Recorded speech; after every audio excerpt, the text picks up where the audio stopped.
Hello and welcome to the Weekly Stuff Podcast with Jonathan Lack and Sean Chapman. We are here as always to talk about stuff this week. It's kind of a two-podcast week. Yeah, in a way. Sort of. They're kind of back-to-back. Last week on Friday, I believe, was when it was released, we did an episode that was a Metal Gear Solid series retrospective. Yes. So the Metal Gear Solid series, obviously very famous, very historical. We talked about all the games in the series. All the main games. All the main games. Yeah. We didn't talk about, like, portable ops. Yeah, like Metal Gear Acid. Yeah, which that should really be the title of all of them because it's like they're made on acid. Yeah. Anyway, but we promised when we did that we were going to do a fuller episode talking about Metal Gear Solid 5: The Phantom Pain, and we were planning to do this at the end of this week, sort of as part of another episode where maybe we would talk about some other topics this week, like some of the Tokyo Game Show news and maybe the Doctor Who premiere and stuff. But we both finished Phantom Pain. Yes. I finished it last night. Yes, I finished it a couple days ago. We've talked about it extensively already, and I think we realized this needs its own episode. Yeah. And it's something that I feel like we just need to get off our chests. Yes. Yeah. So we can talk about more fun stuff. Yes. Yeah. So we're going to talk about the Phantom Pain. If you have not listened to last week's episode and you haven't played the Phantom Pain yet or don't want to hear a spoiler-filled discussion, we did do a good 25-minute spoiler-free review. No spoilers at all, so if you want to hear our thoughts on the game, the basics haven't changed. That is reflective of our opinions. Because I was actually almost done with the game when we did that podcast. Like I had no idea I was as close to the ending as I was. Neither of us knew we were that close because the game doesn't give you a whole lot of indications. Yeah. So... all right, so listen to that if you want to. Today, like I said, we're going to be spoiler-filled. Do a couple of little things before we get started with that. First off, I'm realizing, now that I'm doing my first bit of public speaking for the day, I've been like half deaf in my left ear all day because water got in my ear in the shower, and it's not coming out. And it's really tough to talk when you're deaf in one ear. Well, you should just fight through it, Jonathan. I'm going to fight through it. But if I sound weird, it's because I can't really hear myself fully. You just sound weird to yourself. It's fine. Okay, that's Don't worry about good. it. All right, so what else is going on? Sean, I just saw you were playing Destiny a little bit. Yes. I talked about it a little last time, but I've gotten to level 19 in the new 2.0, and you've played a little bit of it. What do you think? I really like it. Yeah, like I'm really excited for the Taken King, like getting some new content in there. But yeah, I started a Warlock character because I haven't. Like, the only character I've played extensively is just my Hunter character that I started this with. And I played both the Warlock and the Titan a little bit in the Alpha and Beta. But, so this is my first time in, like, a year doing anything in the game that's not, like, Hunter-related. And there's so much stuff that I just completely forgot about. Like, it's been so long since I leveled up in Destiny. Like, I forgot what that was like. It's been... like, literally, it's been, like, basically a fucking year since the last time that happened. So it's been really fun just, like, getting into Destiny again in that way and seeing some of those parts of the game that's, like, because the game's so different when you're, like, going through the story missions for the first time as opposed to, like, the end-game stuff. And so that's really fun. And yeah, I guess my just brief impressions of Destiny 2.0 is that I think it's not, like, it's not insane. Like, they haven't completely remade the game. It's not like World of Warcraft's, like, Cataclysm expansion or something, which... completely retooled the entire like early game for WoW, but this does make a couple of really interesting and important changes that I do think like help you get through the campaign and give you sort of some more motivation and make things a lot clearer. It's stuff like the quest system that they put in. It's a really small thing, but it does just sort of like give you a little bit of motivation to go just go to the missions. It sort of ties the missions together a lot better and forces you to like go back to people like your like Warlock trainer and people like that in the game to sort of like create some a relationship with those characters a little bit. Like again, it's not huge, but it's a little something, and that little something definitely does help. Yeah, absolutely. So it's weird because I've level capped before a Hunter and a Warlock, so I've done this a lot. Yeah. And I started another Hunter character on Xbox because I moved from playing PlayStation to Xbox and I didn't have my Hunter. So anyway, so I've done a lot of the early content before, and now I'm playing a Titan for the first time, which, again, I played the Titan in, like, the beta, but I haven't played it since. And for one, love the Titan. Titan might be my favorite class in a lot of ways. I just love the way it moves. That melee, just fucking punch to the face. The punch is good. It's so good. I have a video I recorded of me fighting with like a Vandal, and I'm just, I punch, he punches, I punch, he punches, and it goes on for like 30 seconds. Nice. It's great. Somehow I beat it. It was like just a slugfest. Anyway, I really love the Titan, but what's interesting to me, thinking about the changes, before I get into what I was going to say, is just, I love that it feels like since the game launched, so much in Destiny has changed, except those basic mechanics of how you move, how you shoot, because that was this rock solid core the game always had. And I think my takeaway from 2.0 so far, and hopefully with the Taken King, is I feel like the rest of the game is finally getting up to that level. Yeah. Of this is a game worthy of what really might be the best first-person shooter mechanics ever made. Yeah. I really think you could say that and not be exaggerating. Yeah, I would say so. Yeah. They're so satisfying. This is so fun. I've gotten my Titan up to level 19, and what's most interesting to me about it, I agree with what you said, it's not like they've remade the game, but because of the changes, like having Nolan North voice Ghost, and having that quest system, which means you interact with sort of the people in the universe more, and you see more little bits of story, it does feel like I'm playing subtly a different game. Yeah. Especially because the later you get into it, you realize they've taken all the vanilla Destiny story missions and rearranged them. So, the main quest line that brings you to the Black Garden, I'm at the Black Garden mission, and it's only about half the story missions. You do 2 or 3 on every planet. And then a lot of, missions I know very intimately from playing Destiny a lot, I haven't seen yet, and I'm really curious to see where they're going to crop up. Or, the Sword of Crota mission, which is a popular one, obviously, is where you get the sword. That's now the start of the Dark Below mission, which makes total sense because it belongs there. So it's the story is more concentrated too. The main thrust of what you're doing in vanilla Destiny, which is, trying to destroy the Black Garden, that makes way more sense now because you're just doing the missions relevant to that. Yeah, and it does feel like I'm curious because have not encountered any of the House of Wolves stuff in your playthrough yet. Well, I got the place at the reef where I can go. Okay. Yeah, because I'm curious where those how those are going to fit into the quest structure, because I really because I just got to the point where I did the first couple of Dark Below missions, and I really like how they worked those into the main campaign when you're playing it through from the beginning. It's just it does have this sense of one, it makes it feel like you spend more time on Earth, which I like, because I think Earth is probably kind of my favorite area in the game, and it feels. And I guess there's this sense of it feels like you can kind of go do what you want at that point. That there's a couple of you could go, I could either go do this strike if I want to get some experience, or I could do the Dark Below missions, or I could just move on to Venus.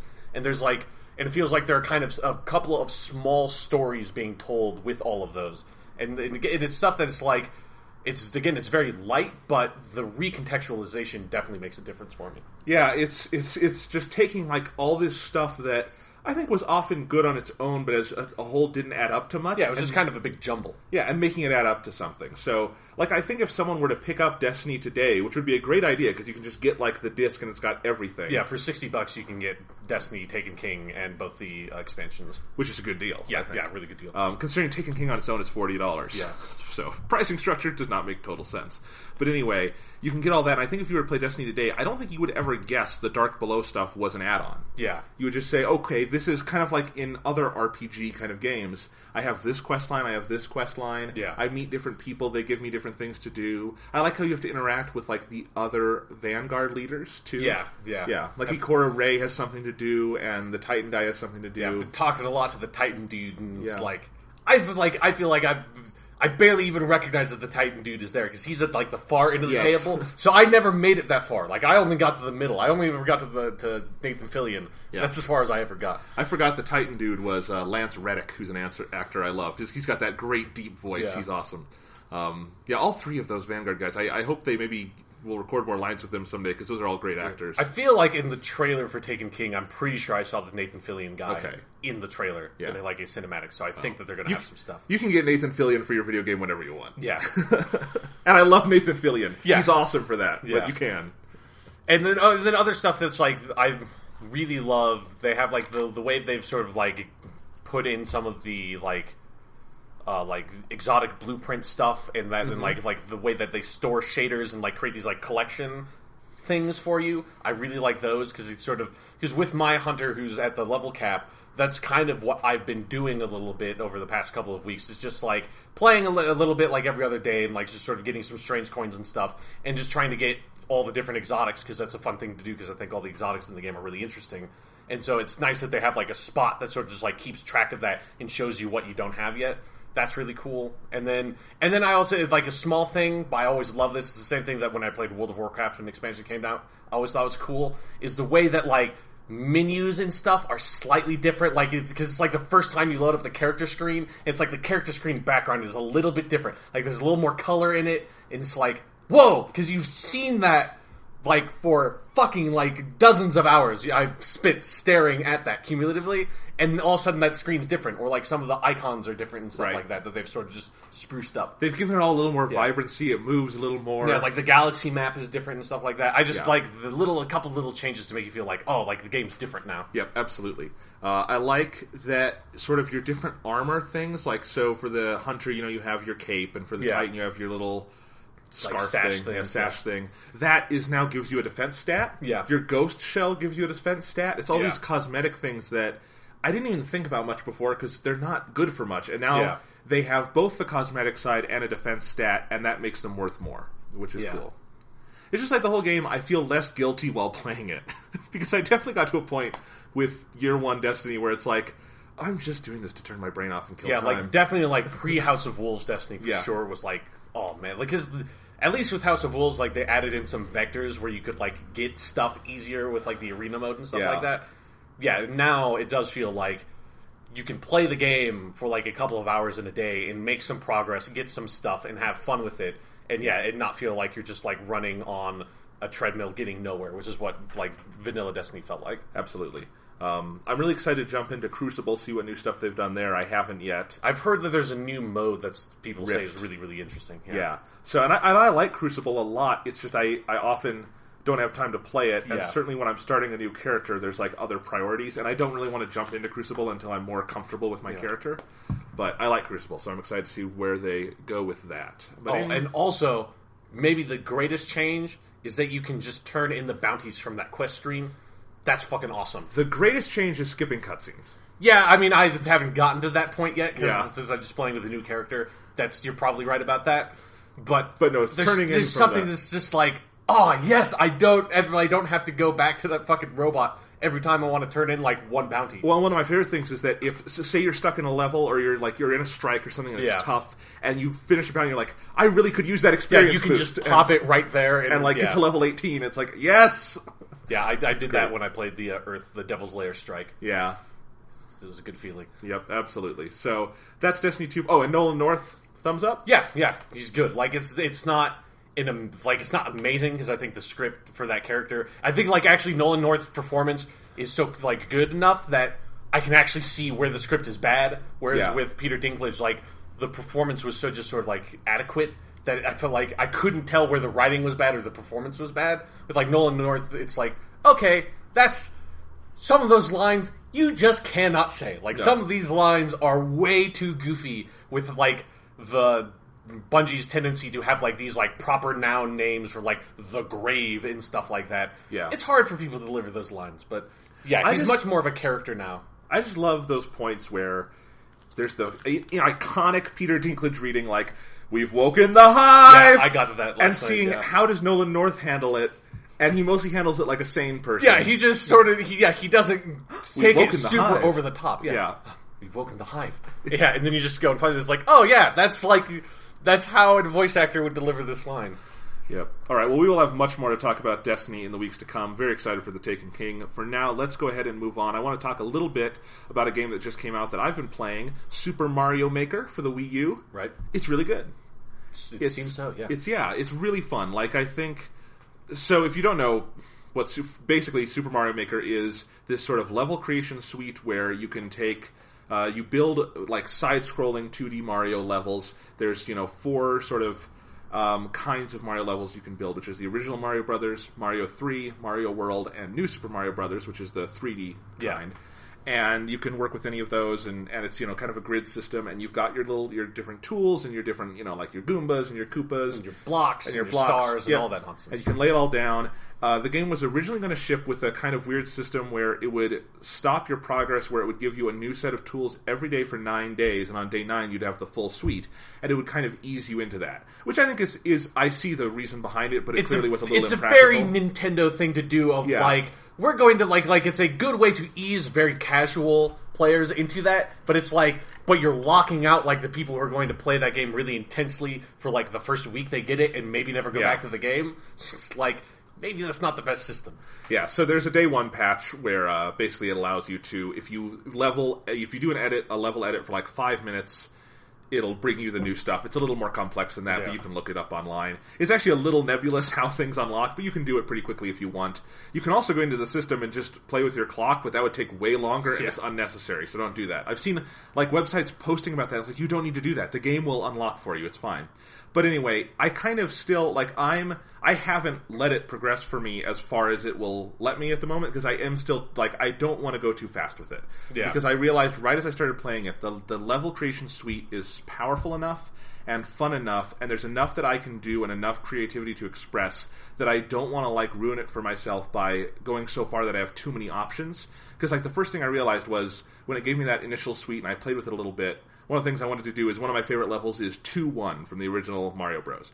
And so I was going to recreate that. So I got my 3DS out and loaded up that level, and I did a recreation of that, and just doing it with the basic tools, I could do that, and it was kind of cool because I learned, okay, now I feel like I've mastered this set of tools, then maybe I'll do a level and, like, build upon that and do more with it. So I kind of like that and kind of learning at each level, because even if it looks simple, there's a surprising amount of depth to it.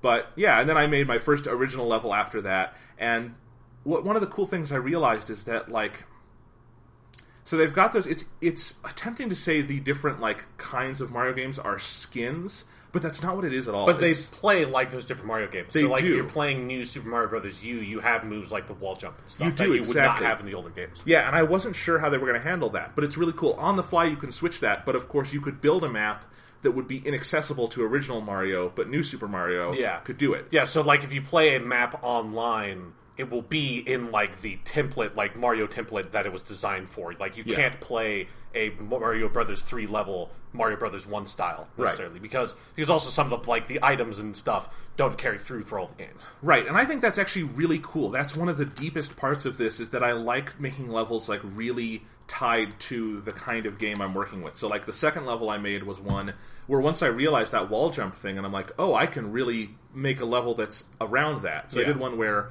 Mario has to wall jump to the sky, and then I had a kind of sky course that then came back down, and I realized also one of the suits he has in that's different than in original Mario Brothers is this kind of propeller suit thing that's from, I think that's actually from, like, New Super Mario Bros. 3D Land, but then they must have carried it into the Wii U game, which I've never played.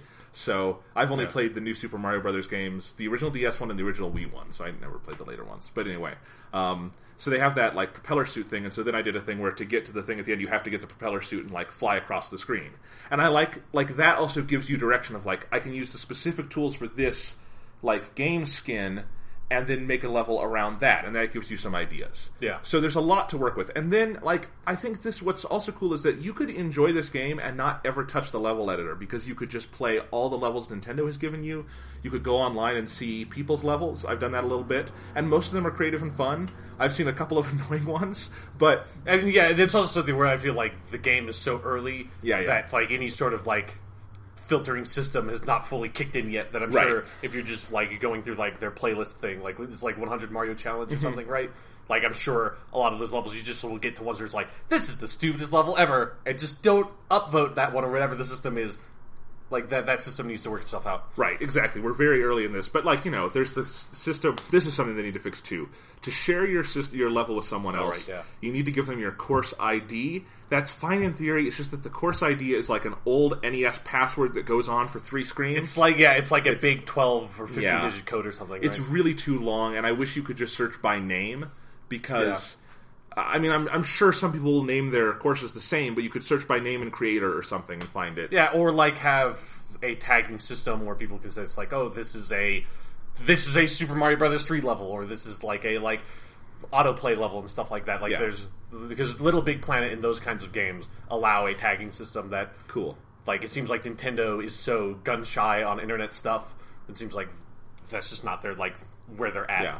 It's fine so far. They've done a good job. I think with the basics of it, there's more they could do, obviously. Yeah. But I did, like, you know, last night on Twitter, one of the people I follow on Twitter said, oh, here's my first level that I did seriously and I think is okay. And I put that in and played it, and it was good, and it was, like, it was cool. It's kind of inspiring to see what other people are doing with it, because that then feeds your own ideas, which hopefully can feed everyone else's. It is, overall, what I love about the game is it is this big celebration of creativity. And I just love... You know, like, the first thing they have you do is work with a revamped version of World 1-1, which we all know by heart. Yeah. And looking through that and just realizing, oh, there's so much thought that went into this, most simple of levels. And then you just go and you make all the Goombas giant and give them all wings and say, fuck 1-1. I'm just going to make this the most hard level ever. Absolutely. So, yeah, that's what I did, is I made my World 2-1 remake, and then I did one called World 2-1 Remix, and just threw a bunch of shit in there, and made it crazy, and added some fun stuff. So, one of the interesting things is, amiibo support. So if you have any of the, Smash Bros. Amiibos, I have Samus, you can put Samus on there, and then you will get a mystery mushroom that will turn Mario into Samus. And it'll only in the Mario 1 skin, right? I'm pretty sure that's... Yeah, I think it's only in the Mario 1 skin. That seems right. So, but when you do that, and then it gives you sounds, the level clear stage then is then the Metroid sound and stuff. Yeah. But what was the coolest thing about this, though, so and then it shows you the screen where you're unlocking, you have the Metroid as a stamp, and there's the 40 you can get. And I was like, oh man, I don't want to, this is they are just tempting people to go buy 40 amiibos. Yeah. But what's interesting is that if you play online and someone else has made a stage where they have you turn into Link, you will play as Link in that stage, and then you might unlock it in your game. So you don't need to buy 40 amiibos. Yeah, the amiibos are just faster ways to unlock the skins. Yeah. And I actually did buy a new amiibo with this game. I wanted to bring it and show it. It's upstairs. I'll maybe next week. But it's the 8-bit Mario amiibo, right? Yeah, which is really cool. I thought I was just to buy a GameStop the other day, and it was the day it came out. I'm like, oh, I wonder if they probably don't have it. But I went and checked, and they did. And I got it because it's unlike some of the other amiibos, which are just kind of small and shitty. This one's really big and blocky, and it just looks cool. And I like having it on my desk. He's not on just a little black circle; he's on a pipe. It's really neat. I like that one. Yeah. What it does in the game is not as cool as I thought it would be. It's again just for 1-1 or for original Mario, and it's this big mushroom that makes him big but not all that powerful. So I don't know. It's not the big mushroom from New Super Mario Bros. And I was hoping it would give you that because that's a iconic mushroom from New Super Mario Bros. But that's not in here yet, as far as I can tell. So anyway, but still, so I've still got a lot to unlock, a lot to play with. I just got the Mario 3 skins last night, and I'm excited to do that because graphically, that's probably my favorite Mario game. I really love how that looks. But it was funny. I was playing a Mario World stage online the other day, and that's the Mario game I'm probably the least familiar with. I've never played Mario World all the way through, and there's just some systems in that I'd forgotten or not known about. And that was interesting. So there's a lot of depth to it, which I like. Yeah, because it's you don't think about how some of those because Mario World is pretty different. It does, like you said, it has different things. You have the weird spin jump and shit like that the other games don't have. That even the games forward don't necessarily have. That all the games have their own quirks. Mm-hmm.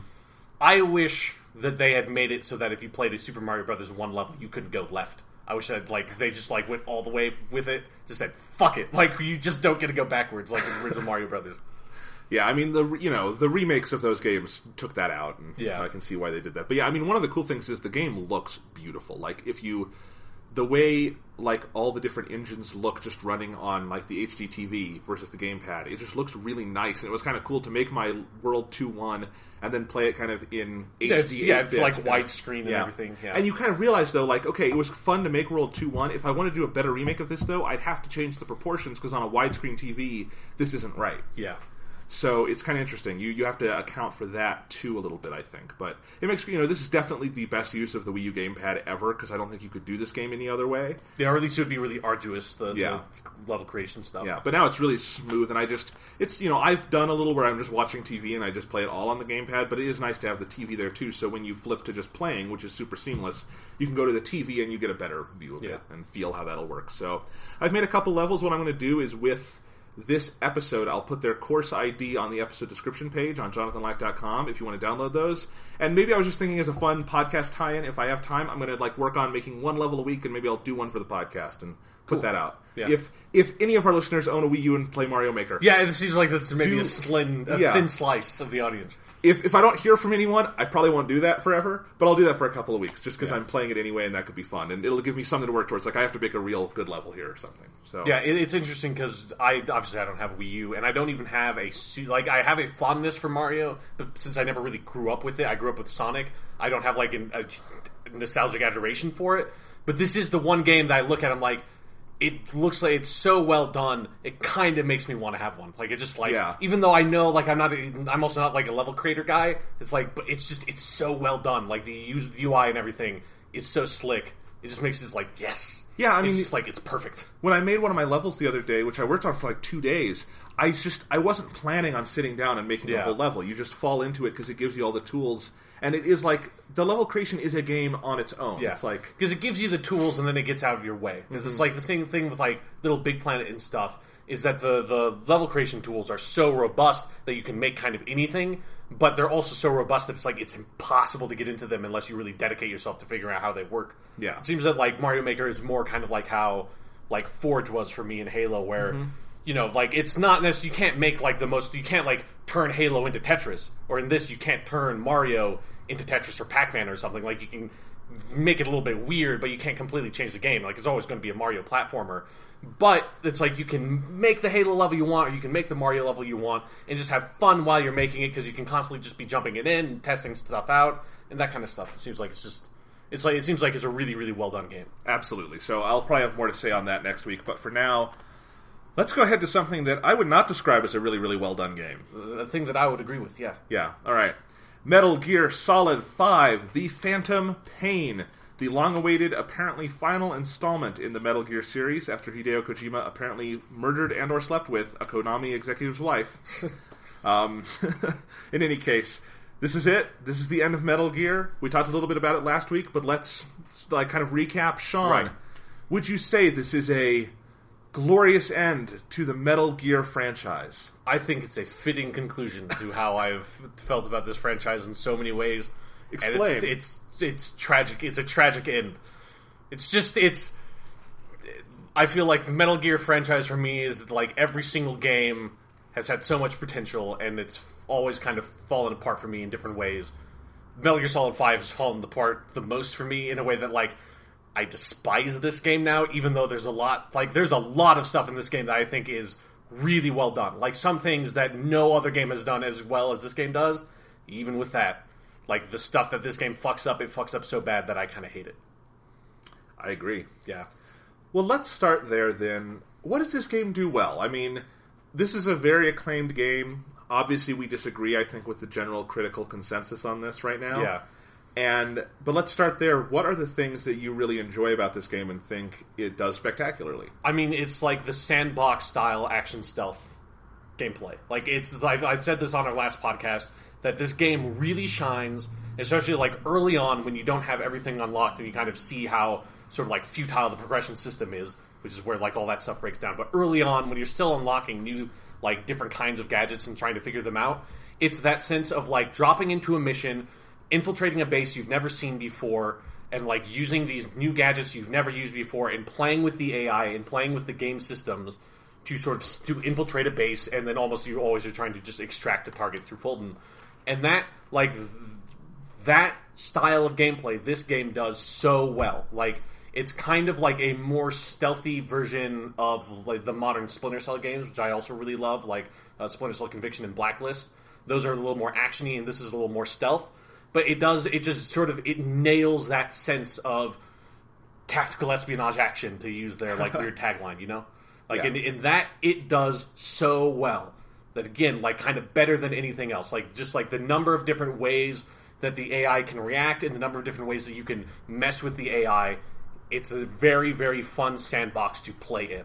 It feels like a good evolution of, like, the feeling you get playing my favorite game in the series, Metal Gear Solid 3, where, like, you're going through the jungle and, you know, you stay down low, and then you go up on someone and try to, you know, get rid of him without his friends seeing, and then you feel you feel this sense of power, like, I am the sneaky master here. Yeah. And I can do this. And in 5, you know, at its best, you definitely feel that, where you just feel in complete control of Snake's body. Yeah. You can move however you want, at whatever speed you want. You can, you know, go in really quiet, or you can go in, you know, hard and fast. And I don't think one is necessarily more legitimate than the other. Yeah, the game accommodates for a lot of different play styles. Yeah. So, you know, I am, you know, Trank gun all the way. Yeah. Infiltrate, Trank, in this case, Fulton. Yes. You know, although eventually I got bitter and I would interrogate people, and no matter what, when I interrogated someone, I would stab them in the throat. I definitely would get to the point where it's just like, I don't even wait for like their sentence to finish popping up on screen. It's just like, if you're not an A+ level soldier, you're all dead. Like, I don't fucking care. Well, it was like, at first I would kill them if I interrogated them and they didn't give me what I wanted, and then they all died. Yeah. But anyway, yes, you can do that. And I think some of the things they give you around the periphery, like the buddy system, is really good. Yes. Particularly, I use D-Dog the most just because I like dogs. I like D-Dog. Yeah, D-Dog. And he's just so useful because he marks everyone for you, and he can go kill enemies, which is great. It's the best animation where he pulls, that knife out of his suit with his mouth and just, jumps up on a dude and slits his throat. And I love how if you actually look at that animation, they put some thought into it. Of how would this dog get that knife out and use it, and it's great. And I would go through whole missions where I would just stay prone and go through and just have D-Dog kill everyone. Get him, boy! Yeah. Yeah. And what I love is somehow D-Dog has killed a lot of people, but he is still a loving and friendly dog. He's the most adorable dog. Somehow he has, an eye patch, which you think would make him intimidating. It makes him that much cuter. Yeah. He's the cutest dog. Yeah. And I didn't use Quiet much, but I think Quiet is clearly pretty useful, too. Yeah, she's very versatile. Yeah. And I thought D-Horse controlled, mud, so I didn't use him much, but... He's okay. I mean, I played a lot of Witcher 3, which has, really bad horse controls. Yeah. So, D-Horse, I was like, yeah, I'm okay with you, D-Horse. You're not Roach from Witcher 3. We can do this. But yes, I still like D-Horse as a character. He gets you around. Mostly, you can make him poop. Yes, you can make him poop. Mostly, D-Horse makes me think of all the time traversing Endless Wasteland. Yeah, that's... So... it's not D-Horse's fault. He did nothing wrong. He's a loyal companion, but he's tied to those negative memories. It's true. But no, so I like all of that. And, some of I agree the progression system is just gibberish at a certain point. But it is fun, some of the different weapons you can get and see how you can experiment with those. Yeah. And then the way the Fulton system works into things is great. So yeah, just that moment-to-moment getting into those bases is great. And I said last week on the show...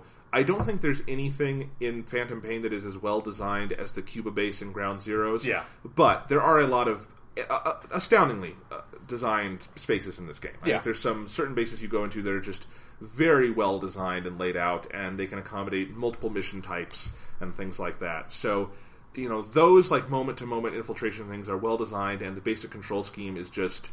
You feel in control, and you feel like, you can tackle this however you want, and that's a tough thing for games to get right. Yeah. As I think the Metal Gear Solid series itself has probably shown in its evolution. Yes, definitely. So, yeah.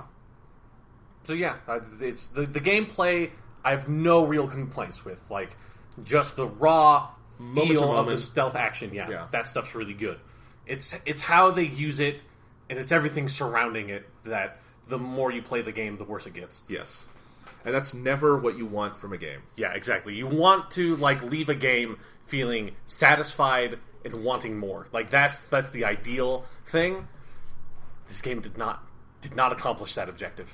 It's like making love. You want to feel satisfied wanting more, not this is getting worse the more we do it. This is getting worse the more we do it, and then you just the last time is just I can't do this anymore. I feel so much shame. It's I'm sorry, I'm going to get a hotel. We just need to figure things out. That's the point where I was at with Metal Gear Solid 5 at the end. It's just we need to take a step back and rethink our relationship. That's where we were. Absolutely. So, it's such a big topic. I'm not sure where to even start, but I think your anger is more directed than mine. So, okay. In terms of where it breaks down, what is the core of that to you? Where does it break down? Where do we start the discussion of what's wrong with this game? I mean, I just want to talk about the story. Let's do that. Let's just get into because that's the part that when you finish it and you realize that that's how they're ending this game. Yeah. That's where I was the most just that was where when you had told me that when you finished the game you deleted it from your hard drive. When I finished it, I understood what you meant. I didn't go that far because I have ample hard drive space, so I do too, but I'm not that vindictive about it, but I totally understand why when you hit that ending, you'd be so annoyed at the game that you'd just be nope, I'm just going to delete this. Yeah. Fuck this. This is awful. So, before we get into the story, quick recap, just, if we did talk a lot about the game mechanics and what's wrong with it, just the mother base and open world side of it, I think we'll get back into that later. Yes, we will. But it's on the other episode too. But let's talk about the story now, which we haven't touched on. And yes, the story is incredibly infuriating. The ending, of course, spoilers a-ho, Big Boss was never Big Boss. Nothing you did really mattered. Yeah. And beyond that, nothing happened in the story to justify a twist, but let alone any kind of emotional or narrative impact. The story is garbage. It's so fucking bad. I do not understand. Because it's something where I can understand why, review outlets and stuff like that gave this game really high scores. I can even understand giving it a 10 at some point if you just don't care about the story. But the fact that, like, I read a lot of those reviews, and the only thing I got from that was that there was not a lot of story. I did not get the sense that this is a fucking terrible story. And not in the ways that I don't think that the other Metal Gear games have bad stories, because at least those have, like, an ambition and are trying to make a story. This one just has a complete, utter failure of a story I haven't seen since, like, Amazing Spider-Man 2, you know? Absolutely. It's like that level of just pure incompetence in the final product. And even when the other Metal games, their stories break down, you can point to oftentimes dozens of great moments and character interactions and just bits of color and style. And thematic ideas that, like, do develop themselves in some ways, even if I don't think they make it all the way there. Like, it tries. It, like, gives an honest, like, earnest attempt at it, you know? You can't do that with this game at all. And the one mission people try to point to of, like, this is where it's at its best is the mission 43, Shining Hearts Even in Death, or whatever it is. Is that the zombie where you kill your zombie guys? Yeah, you kill your zombie guys, and so you go into the hospital, you have to, or the quarantine zone, and you have to execute all of your soldiers who have been infected with the vocal cord parasite, which is evolving, and people are like, see, this is brilliant, because it's Big Boss, and he's finally turning bad and all that, and it's really emotional, and because you're the player, you feel it. And that breaks down to, for me, on so many levels. Every part of it's just fucked up. One, it's not earned in the slightest, and we're going to talk about this more later, but, like, you know, none of your soldiers matter at all, because there really are no characters in this game by any reasonable, you know, literary definition of what a character is. Yeah. And so there's that. Two, if you get to that twist at the end, that really doesn't matter, because he's not Big Boss. Yeah. Yeah, so it's like, because the character you're playing as, it doesn't even feel like it really ties into the future of the series. Right. Because they've just inserted this random Big Boss surrogate into the story by the time you get to the end. Yeah. So, like, all of his character development is meaningless in the perspective of the larger franchise, because that character, for all intents and purposes, is not actually present in the rest of the franchise. And any place you could say it's like, oh, it's actually him, is in Metal Gear 1, which nobody's fucking played that game. Like, I don't care who you are. Nobody has fucking played that game. That game is so old on a system that nobody in America had because it did not fucking come out over here. That, like, relying on it tying into Metal Gear 1 without, like, really defining and recontextualizing the plot of that game is fucking awful. Yes. And, you know, that scene beyond that, nothing comes out of it. So nothing leads into it, nothing comes out of it, and it is rendered null and void by the twist at the end. So, like, I've seen people trying to compare it to, like, you know, the boss fight at the end of Metal Gear Solid 3, or the scene in the hallway where you're crawling along in Metal Gear Solid 4. And yes, those are fantastic scenes. Yes. And you know why? Because we care about Naked Snake and his conflict with the boss, and that this is emotional for him. And with Solid Snake, that's the culmination of a, you know, mini game-long arc, and you feel kind of bad. There's a huge amount of build-up behind both of those moments. Like, the entire games are leading to both of those moments. Yes. Nothing in this game, like, builds up to... I mean, nothing in this game builds up to anything, because the story, what is there, is so completely disjointed that, like, by the time you get to the end, you don't even know it's the end. Like, literally, I had no fucking idea that I was at the end of the game. And then by the time you get to that moment, you have no idea that that moment's coming. You have no sense that that moment, like, in any, like, in a character sense or in a plot sense, makes any sense that it would just, like, appear. That it's like, all of a sudden, this is the mission I'm doing now. It just comes the fuck out of nowhere every single time they try to do that. Absolutely. I mean... It was so funny. So you finished this yesterday, right? Yes. And I walked into the room. I was just walking downstairs, walking in the room, and you turned to me and said, well, this is tedious, because you were playing the hospital mission again. Yeah, because the end of the game is you play through the opening cinematic again. And I'm like, yeah, it is tedious. And he's like, how much more of this do I have left? And I'm like, this is the last mission. And you're like, no, it isn't. Yeah. You, like, didn't believe me at first. Because it seemed completely absurd, because it was something where I had gotten to, that was the next mission I needed to play, and, like, last night, or, like, the night before I had finished it, I was like, oh, I'm tired, like, because I played the last quiet mission, and that mission was a fucking drag. So I was like, I'm just gonna leave this, I don't want to finish, like, I don't want to play any more of this right now. I'll probably be able to, like, go through the last sprint tomorrow. The next morning I wake up, I do, like, 2 side ops, and then load up that mission, and then you walk downstairs, I'm like, man, how much more, I don't want to play this game anymore, how much more of it is left? You're like, you're in the last mission. It's like, what the fuck do you mean I'm in the last mission? Like, I thought that this would be the mission I would play that would then introduce, like, the stretch of, like, 3 missions that is, like, the end of the game that, like, you just have to play in sequence. Like, that's why I had stopped, because I thought, like, the next point would be like, well, the thrust of the conclusion of the game is going to take me through to the end once I start this next mission. Nope. Like, nope. It's just, you just play through the opening cinematic with, like, a couple of different things. Like, a couple of things different. And because it's all flashback, I mean, think about this. the actual, like, present-day story you had been playing through of Venom Snake, we'll call him, doesn't even resolve. You just, in the playthrough, you leave him with the quiet mission, and then you never see him again. Yeah. Or you assume, like, maybe he's off doing side ops, but then you do the flashback, and that's it. Yeah. That's it. I mean, the structure of this game is monstrously bad. Yeah, let's do that. Let's start from the beginning with the plot, kind of, and, like, address the structure, because I do think that that's like one of the key spots where it just completely implodes, is how they try to tell the story. And the thing is, it starts well. Yes, the opening of the game, the first time you play it, when you don't like know everything that's happening, the first time you play through the opening it's really well done. I think both you and I said the night the game came out and we played that, this is Kojima at his weird, cinematic, fetishistic best. Yes. It doesn't all make sense. It doesn't all add up. It's quirky, but it's quirky in the best way. It's big, it's bombastic, but it feels, provocative, and, like, this is clearly a springboard for a big, great story. Yeah, and it, like, sets up all these really interesting questions and stuff of just, like starting with the way that, like, you assume that you're playing as Big Boss, obviously, from the beginning. And then you have that other character voiced by Kiefer Sutherland that's sort of helping you along. You have your Ahab and Ishmael thing. And that's just, like, right off the bat, it's a really interesting question mark of, like, well, who is that guy?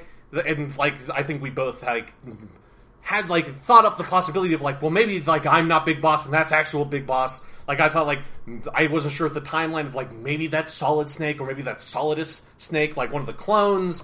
Like, maybe it's just an illusion, a hallucination. Like, there's a lot of different question marks there. And then you get Psycho Mantis popping in, and that's the way they handle Psycho Mantis in terms of, like, visually is really cool. Like, the silhouette of the character and stuff, and the way it just appears and stuff happens. You have the Vulcan, the man on fire, pops up. You don't know he's Vulcan unless you had just played Metal Gear Solid 3 and was like, oh yeah, that's like Vulcan's bandolier and, like, his weird leotard, so it's Vulcan. And then you like, the fucking Revolver Ocelot on a horse, like, picks you up and rides away as flaming Vulcan on a flaming unicorn chases after you, and then Psycho Mantis causes a giant flaming whale to appear and, like, destroy a helicopter, Yeah. Like, the opening of the game is fucking crazy, bombastic, and amazing. It's just, like, it's the perfect way to start off what you think is going to be a really cool story. Yeah, and then you kind of settle into the rhythms of the game, where you meet Miller again. You have to get him out of Afghanistan. Yeah. And then he brings you back to Mother Base. He started this organization called the Diamond Dogs because everyone in this game fucking loves their David Bowie. Yeah. I approve. And everyone is tired of saying Militaire sans frontières. Yes, so... Because that was what he could do, the good French accent. Like yes. Diamond Dogs, which, I don't know. I don't know if I can fully resolve that Big Boss would be into glam rock. Yeah. But whatever. Anyway, so they have their Diamond Dogs, and you're gonna, you're trying to build up some money and some resources so you can go after Cypher because of what he's done to you. So first you need to just go play some missions. And that makes total sense at that point. Yeah, like the very beginning where you're just getting your feet. The game is introducing you to all these systems like Mother Base and opening up, like, your R&D team, your military team, your intel team, your support team, like, all that stuff. It's opening that stuff as you're doing missions and sort of, like, it feels like that's like a extended tutorial kind of thing, And, like, you're just meeting characters, and you're seeing, like, you see Psycho Mantis and Fire Vulcan again, and you're kind of wondering, ooh, what's going to happen with all this? Yes. You get glimpses of Skullface, and you just expect, like, okay, for maybe these first 5-10 missions, I'm just building up our resources, getting into things, but because this is how games usually go, and TV shows and everything, yes. Eventually it'll, convalesce, come together, and you'll story will kick into gear, like, you'll get some, like, character development, you'll get some plot going on, like, some things will start happening and some ideas will be presented to you. And no, instead, for about 28 missions, you're doing exactly that. There is no major forward momentum in the story. There is no even overarching story. Miller is mad at Cypher, but that's about it. Yeah, and then within the context of just this game and this story, like, what Cypher is so poorly defined that even if, like, I know from my Metal Gear, like, knowledge about, like, Zero, although Zero as an antagonist, as we talked about on the last podcast, is, like, so poorly fucking defined, that it's like, I know what Cypher is, and I know who Zero is, and I know that they're supposed to be an antagonistic force. I know that they are the Templars, basically, from Assassin's Creed. I know these things, but the game doesn't make you feel any of it at any point, because it just takes all that knowledge for granted. It's just like, well, we're not going to spend the time about making any of those elements matter with this story, which is something that you have to do. Like, I don't care what you are. If you are a franchise story, you cannot take for granted that people are going to just fucking give a shit about this, you know? Like, you don't watch the Avengers and just, like, you know, Joss Whedon just didn't assume that everybody loved all the characters, so just, like, didn't put any effort into putting any character development or, like, any interesting character moments at the beginning of the movie, you know? Right. Like, you have to set those things up within the context of the thing that it is. Like, you cannot just assume that everyone knows, understands, and cares about Big Boss because they've played Metal Gear Solid 3 and Peace Walker, you know? Like, you can't just take that character work for granted in this game. You have to do that work every single time. Because that is what defines what the story of this game is going to be and how it uses those characters. I mean, let's put it this way. If you're playing this game and you really look back on it, I think you could question, does Cypher actually act upon anything in this story directly? No. And no, because it's Miller's paranoia about Cypher, and you find out Skullface isn't actually connected to Cypher anymore. Yeah, he just has his weird XOF troop. So for as much as you spend talking about Cypher, it's very possible that Cypher has no idea of anything going on in this entire game. And is just completely disconnected from it. Yeah, it feels completely unrelated. And it's the same thing, it's the exact same thing as, like, the end of Peace Walker, where, like, the phrase Cypher first kind of comes up at the end of Peace Walker, and even there, it feels like it comes completely the fuck out of nowhere. But that feels like that's just setting up Metal Gear. So what I assumed would be like, oh, Metal Gear Solid 5 is going to go, like, way deeper into the organization of Cypher and Zero and stuff like that, because that's what Metal Gear, like, the franchise needs at this point. If you want this story to coalesce, is you have to define Zero as an antagonist. You have to define what Cypher is. You have to make me understand it and care about that. And yeah, like, it does not come up in, like, a narrative-intensive way, ever. It's always just at the end of a fucking mission, you have just extracted some dude, and fucking Miller's just like, so, this guy said that he was working for Cypher. Cypher's probably behind all this stuff. It's like, and then you just go into the next mission. It's like every single mission says that. And it's like, you can't just tell me that Cypher is bad. Like, you can't just keep on saying over and over and over again, it's Cypher's fault, without, like, showing me anything, you know? It's the most drastic fucking example of tell and not showing that I've ever seen. So, the game is split into two chapters, basically. There's Chapter 1, which is sort of the traditional video game thing of you go through missions 1 to 31, and then there's credits, and then you have Chapter 2, which is a mix of new unlockable bonus missions and old missions done with harder stuff, but that's where the real story comes in. So, in Chapter 1, though, like I said, you think you're going to be doing 5 to 10 missions of just kind of getting your feet. Instead, you do about 28. And then around mission 28 is when you get this stuff where there's the virus back at base. And you have to figure out that mystery, and that ultimately... And then you have, for, like, missions 28, 29, 30, and 31, for, like, 4 missions, you have a sustained story going on. Yeah, where the missions do a Peace Walker thing where it ends with to be continued. Yeah. So you have to rescue Code Talker, who is this weird Native American guy who's in Afghanistan for some reason. He's in Africa. He's in the mansion in Africa, right. Yeah. Equally weird. Yeah. But he's a scientist who designed the vocal parasite. Somehow.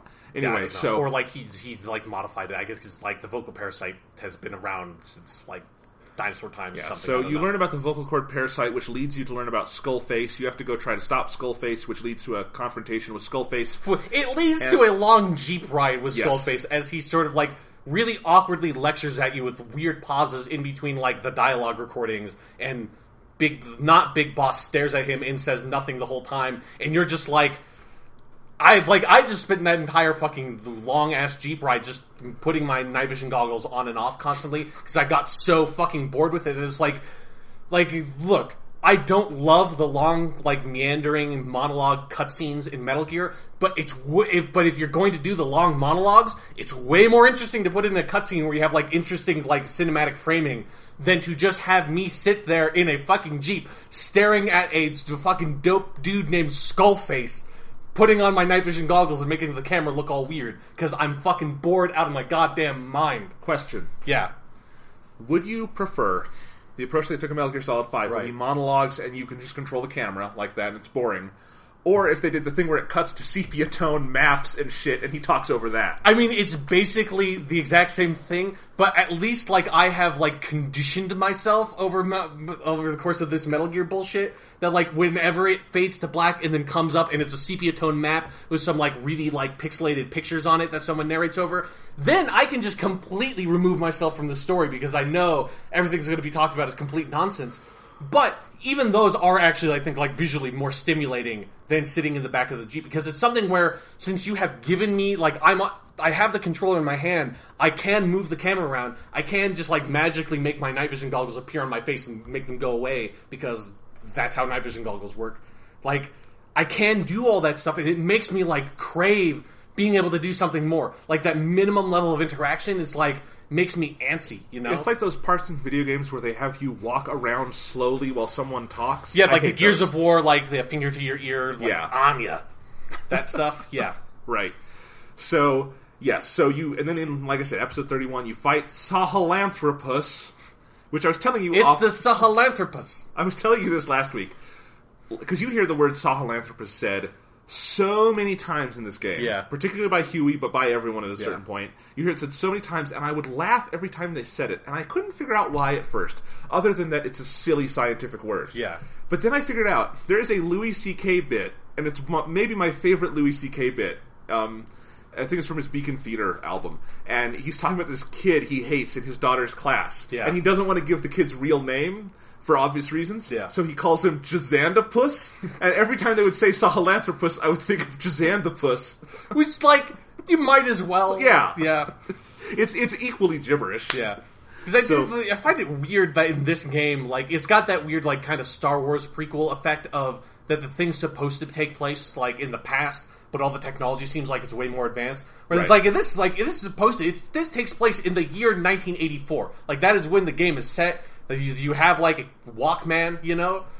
And yet, the like, Sahelanthropus, that, like, is 100 times way more advanced looking than any of the Metal Gears, you know? Like, Metal Gear Ray looks like it's, like the prototype for Sahelanthropus, which is, like, fucking unfolds, like, it's fucking, like, Voltron or something, you know? Like, it's this big bipedal thing with, like, a fucking, like, laser whip and a giant, like, all the Metal Gears have had big, like, penis guns on them, like, where their penis should be, there's either a laser or a flamethrower, always. This one takes that to a ludicrous degree, because it's a big bipedal, like, it looks like a human, basically, but a robot, with a weird-looking head, and it just has a giant fucking flamethrower dick. It's the most, like, absurd that has ever gotten, where it doesn't feel like that's just, like, for the boss fight, that just feels that, like, Hideo Kojima really likes robot dicks, and he wants them on all of his robots. Yes. So, anyway, you beat Sahelanthropus in one of the worst boss fights I've ever played in a video game. Yeah. And so fucking, all the, like, those boss fights are so tedious. The quiet one is the only one that I like. Like, but all, like, the ones against the, the non-quiet, the skull people, like, all those fights and stuff, those fucking suck, because they take so long. They do. And that Sahelanthropus one, just, I thought I was going to give up on the game because I could not get through that fucking fight. It's just something where it's like you're constantly having to drop more ammo for your fucking rocket launcher, and it takes, like, literally 3 minutes for the ammo to drop. In Peace Walker, you had to do that, but in Peace Walker, it took, like, 10 seconds for your ammo to drop. It didn't take a fucking hour, you know? Yeah, it's stupid. And I don't know why they wouldn't just give you infinite ammo for that fight. Yeah, I know, right? Yeah. Like, that was why I was, like, just yelling at my TV when I was doing the quiet mission where you just have to fight 100 tanks. It's like, just give me infinite ammo. This would be totally fine if I did not have to stop every fucking 10 seconds, because I can just blow all my rocket ammo, like, immediately and blow up 2 tanks, and I just have to wait forever to get some fucking ammo. It's awful. It is. And so, anyway, you beat Sahelanthropus. You have a final little set of cutscenes where you kill Skullface, and Huey does some bad acting and stuff. What a lust for revenge!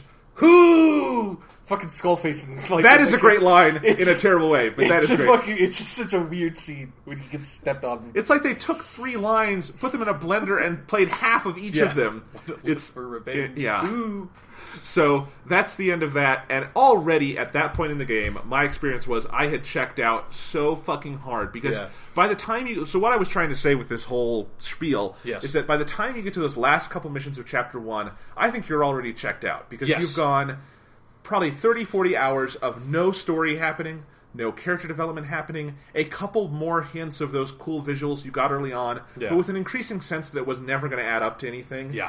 And then you get to those last couple cutscenes, like where you're blowing off Skullface's arm and stuff like that, and you're like, man, this would be such a good ending to a different game. Yeah, like if they had built Skullface up at all as a villain, just at all, if they had done fucking anything with him, this would have been, like, slightly satisfying.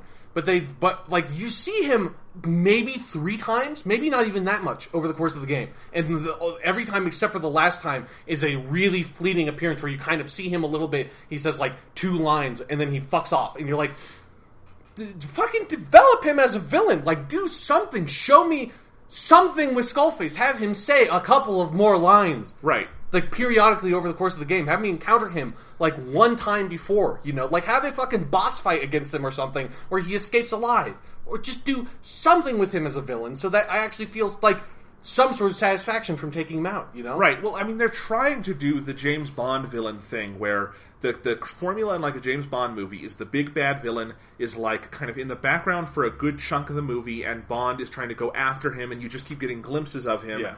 But always in a Bond movie, by the second act or earlier, he comes face to face with him, and then they actually have actual scenes together. In the best Bond movies, they have, you know, extended faces off, like in Skyfall and Casino Royale with those villains. Yeah. And you know, you really get to know them, or in there's other ones I could talk about, but anyway, like, that's how you do it. And in this, they got it so wrong. It would be like if in a James Bond movie he didn't meet the villain until the last action scene, and then was really angry at him for some reason.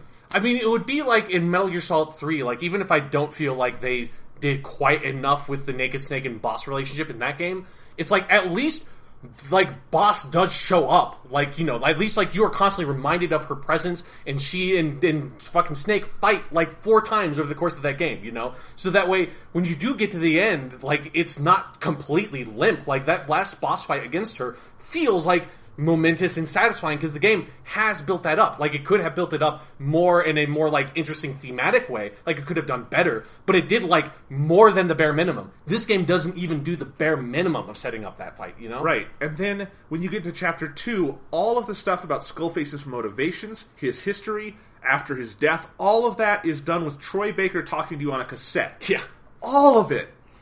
Every bit of character development they would do with Skullface, and I'm not saying it's good character development, but everything they would have done is just recorded on a couple of measly cassettes. Yeah, they basically just give you a handful of audio logs to play should you choose after you've already defeated the antagonist in order to build up the antagonist after you've already defeated him. Yeah. And then even saying that you've defeated him is also kind of a misnomer because he kind of just goes out in the most pathetic way possible where he has that long spiel at you in the Jeep.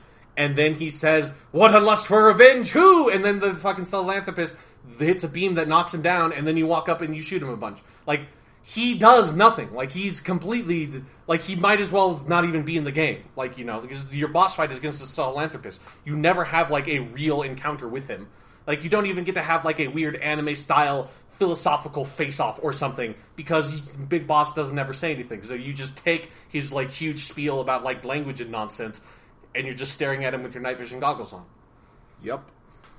Not great. Yeah. Not great. And it's like, in that Chapter 1, even some of the most important stuff, I feel like, just happens, again, on the periphery. Like, rescuing Huey is a side-op. Yeah. Things like that, where it's just... It feels like the actual... Like, you can count on one hand, literally, the number of narratively important episodes in the first chapter of this game. And when I say first chapter, if you haven't played it, that's the vast majority of the game. Like, the chapter thing that's is all misleading. of the unique content in terms of, like, gameplay is all in first chapter. Everything in chapter 2 is a rehash. Yes. Yeah. Either of location or of literal missions. Yeah. So, yeah. And then also, like, this is, like, the other weird tragic thing is that, for me, like, for all the entire game, I was just craving, like, give me a narrative. Like, give me some characters. Fucking set up a conflict. Do something with the story in this game. I was constantly craving that. But the most tragic thing is that every single time you would have a mission that would do some of that like introduce Huey, and you have to go for, like, rescue Huey and stuff like that, that's like the sense of, like, oh, we're going to be introducing a new character into this story. Something's going to have to happen.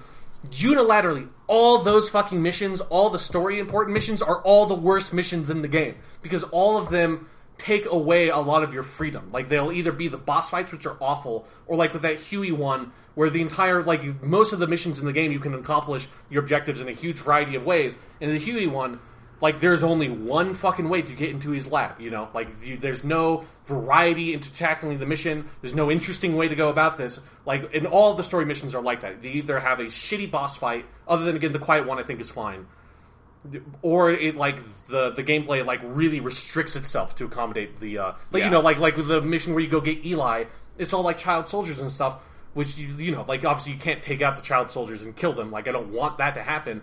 But because of that, like, it just feels like that mission just felt so light, and, like, there's no gameplay, because I just kind of, like, snuck in, because I also couldn't Fulton them, because I didn't have that upgrade, because I don't think you can even get that upgrade at that point where you can Fulton child soldiers. You can't get that until you get the retrieve the child soldier missions in Chapter 2. Yeah. So then you can't Fulton them, you can't do anything, like, in that. You can't interrogate them. It's like, whenever there's a story mission, it just, like, restricts all the gameplay mechanics, and it's fucking awful.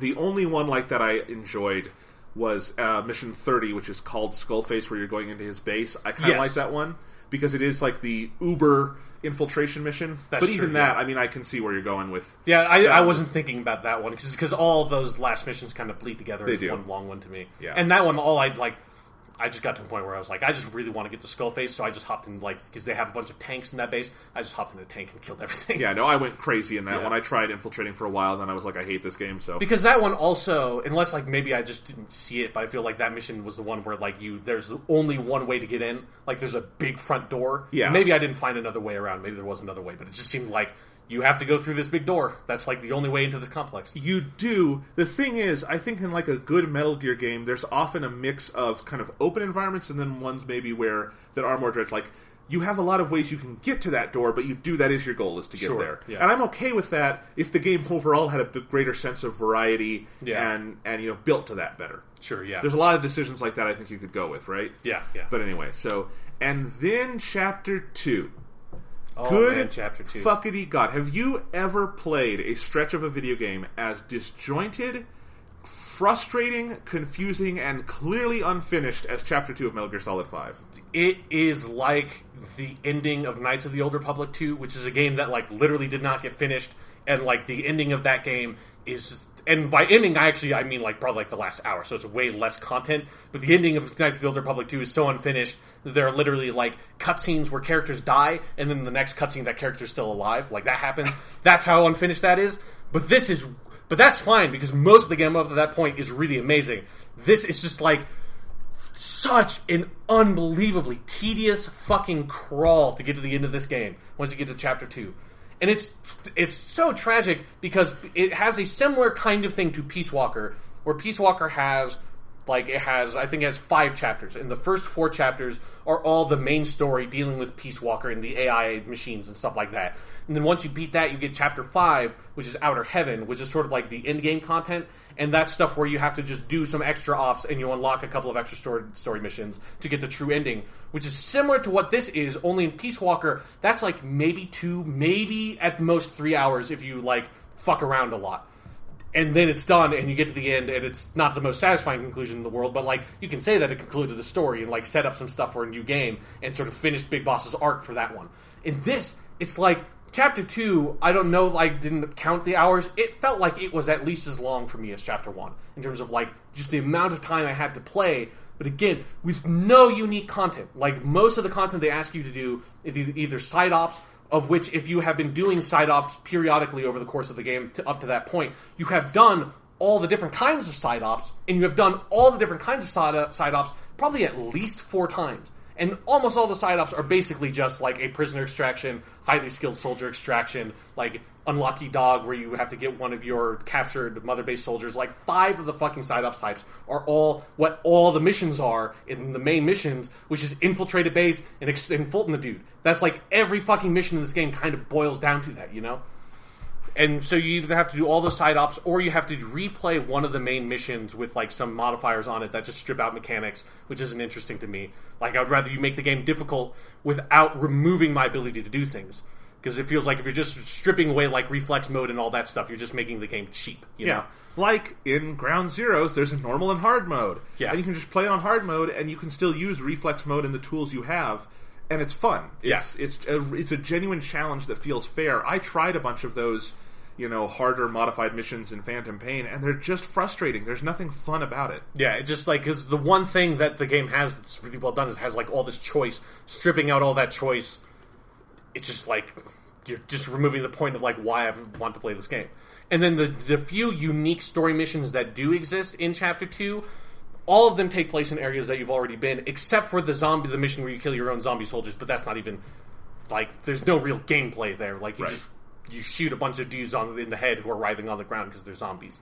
And that's that whole mission. So it's and all the main missions that, the new main missions in Chapter 2 also just feel completely just sort of, hashed together, there's that one that I thought was the most lazy of them all, which is where you have, you go back to the mansion that Kotaka was at, and you have to, get those big pieces of cargo that he had, that unless you want to, infiltrate the mansion to get all the optional objectives, that entire mission is capture one dude, interrogate him, then go Fulton 2 cargo boxes. And that's the whole fucking mission. It's you can complete that mission in fucking 3 minutes if you just want to finish it. It's fucking pathetic. It's so sad that, they considered that to be not a side op. That is the amount of content I would expect from a side op, not, one of the fucking 6 unique missions you get in Chapter 2. Right. And then you get to those last couple missions, and they just start just throwing narrative nets out at willy-nilly. They go nowhere. You get, the stuff with Eli where you have to go rescue all the child soldiers, and then Eli steals Sahelanthropus, which this is all building to a mission that was literally unfinished and not in the game. Yeah, cut from the game. So, totally the KOTOR 2 kind of thing. Yeah, which was one of the things of why I did not understand I was at the end of the game, is because there was this huge fucking subplot about how Little Liquid Snake, the villain from Metal Gear Solid 1, that was waiting for them to do something with this character, because that would be really fucking cool to see this character actually do something. He steals Sahelanthropus and fucking runs away, and you never see him again. That is, again, this content is cut from the game, but if you're just looking at the game as it is, which is what you have to do in our position, that subplot is just left. And it's not picked up. It's obviously that's not a plot point that is somehow, it doesn't set up what happens in another Metal Gear game or anything. That's just, nope, that's just gone. That's, fucking ignore that. We just wasted one of the few interesting characters that I thought they had in the game. Was but that they did nothing with. I wanted to see more Eli. The little bit of Eli that was in the game I thought seemed interesting, but they never did anything with it. Right. And down to the point where there's this debate over whether or not he's Liquid Snake. We know he is, but the characters are wondering it. Yeah. And that's never resolved until you get to the end credits scroll, and in the timeline, you're told he's Liquid. Yeah. That's how lazy that is at the end. So all of that, and the stuff with Psycho Mantis, all of that is just in cassette tapes. He plays no actual, agency-based role in the story. Yeah. He does nothing. Nothing is confirmed about him. You assume he's Psycho Mantis, but how he gets from that point to the character who can read your controller port in Metal Gear Solid 1, no idea. Yeah, how he, hooks up with Liquid and Big Boss with Foxhound and all that stuff. You would think that would be this whole game. You'd think that would be this game is setting up all that stuff that you hear about in flashbacks and in character stories in the other Metal Gear games about this really rich, interesting point in the Metal Gear lore. You would think that would be, this is finally your opportunity to actually tell some of those stories and dig into some of those characters and stuff and dig into that history. Nope. Fuck that. Psycho Mantis. Nope, we're not going to actually do anything with you. Everything they do with him, even if you listen to the cassette tapes, I feel is really confusing and makes no real sense about how he just responds to people's lusts for revenge, which somehow Eli's is the strongest, even though he's 10 years old and nothing has really happened to him. Yeah. I don't know. And they're calling him the third boy, which at first I'm does that mean he's solid as Snake? That makes no sense, but fuck it, they could do that. They've done dumber twists. Yeah. But so you do that, and then you do this mission with Quiet, which as you said is really awful, but I think the story stuff they do of all the characters, Quiet is this is so sad to say, Quiet is the best character in this game. She's the best, most developed character in this game, and that's not saying that she's well developed. I mean, she's in a certain sense she's well developed. I mean, fucking sure of that. But she as a character, she at least the When she leaves and like her arc is finished, I think in a story like a literal plot sense, it doesn't make a whole lot of sense to me because it has to do with the vocal cord parasites, which I still don't really understand how those things are supposed to work. Even though I listened to all the cassette tapes that I had unlocked, and they spent a lot of time trying to explain how the vocal cord parasites work. But then they introduced that like zombie mission that just feels like it completely changes how they're supposed to work all of a sudden, and then that ties in directly why Quiet decides to leave. So I'm just like, I don't understand why you're leaving. I know you're infected with the English strain.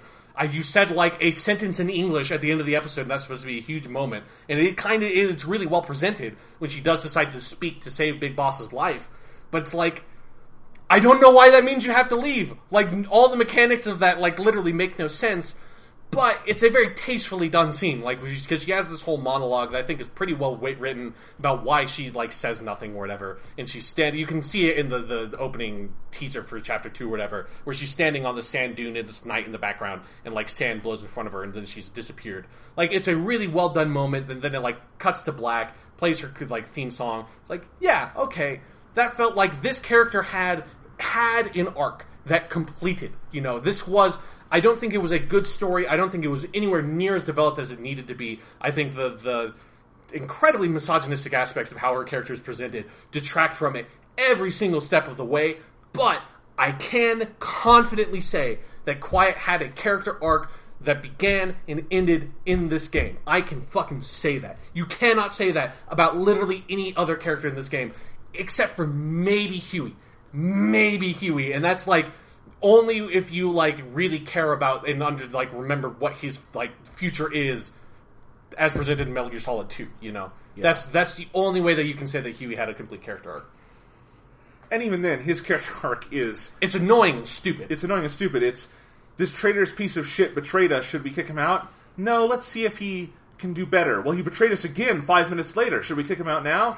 No, The number of times that you, like, have to go into room 101 and they're torturing Huey, it's just like, guys, like, this fucking piece of shit doesn't do anything for us. Like, that's another part of the game where they have that whole battle gear thing. That fucking goes nowhere. What's that for? I don't, like, eventually he finished it, and I get the sense that you were supposed to be able to use it in combat deployment. I never figured out if that was something you actually did. I'm guessing it's something deleted from the game. Yeah, it felt like it was something deleted from the game. Because the game doesn't, like, point you out any way to make use of it. Because in Peace Walker, it's pretty cool. You can build your own Metal Gear. Yeah, and when you do build your own Metal Gear, they make it very clear what you can do with it. Right. And I feel like that was probably a system meant to be implemented in this game that never was. Yeah, because it's just like... that fucking completely goes nowhere. And since that goes nowhere, it just leaves you not understanding why Huey's supposed to be on the base. Because that's what he's supposed to be doing, but that doesn't do anything. So it's just like, why the fuck is this traitorous piece of shit here? And it feels like the game is constant, like, or at least Huey is constantly defending himself in some way. Yeah. And it's just like, and I lost sense of if the game was trying to make me feel that it was ambiguous, or if it was just Huey insisting it, that I was like... no, like, there's no question. Like, we literally have a 10-minute recording of you strangling, like, not strangling, but, like, you locking the kind of half-wife Dr. Strangelove, one of the few interesting, like, and, like, well-developed and not sexualized female characters in all of Metal Gear. You lock her in the AI pod, and she fucking suffocates to death in there.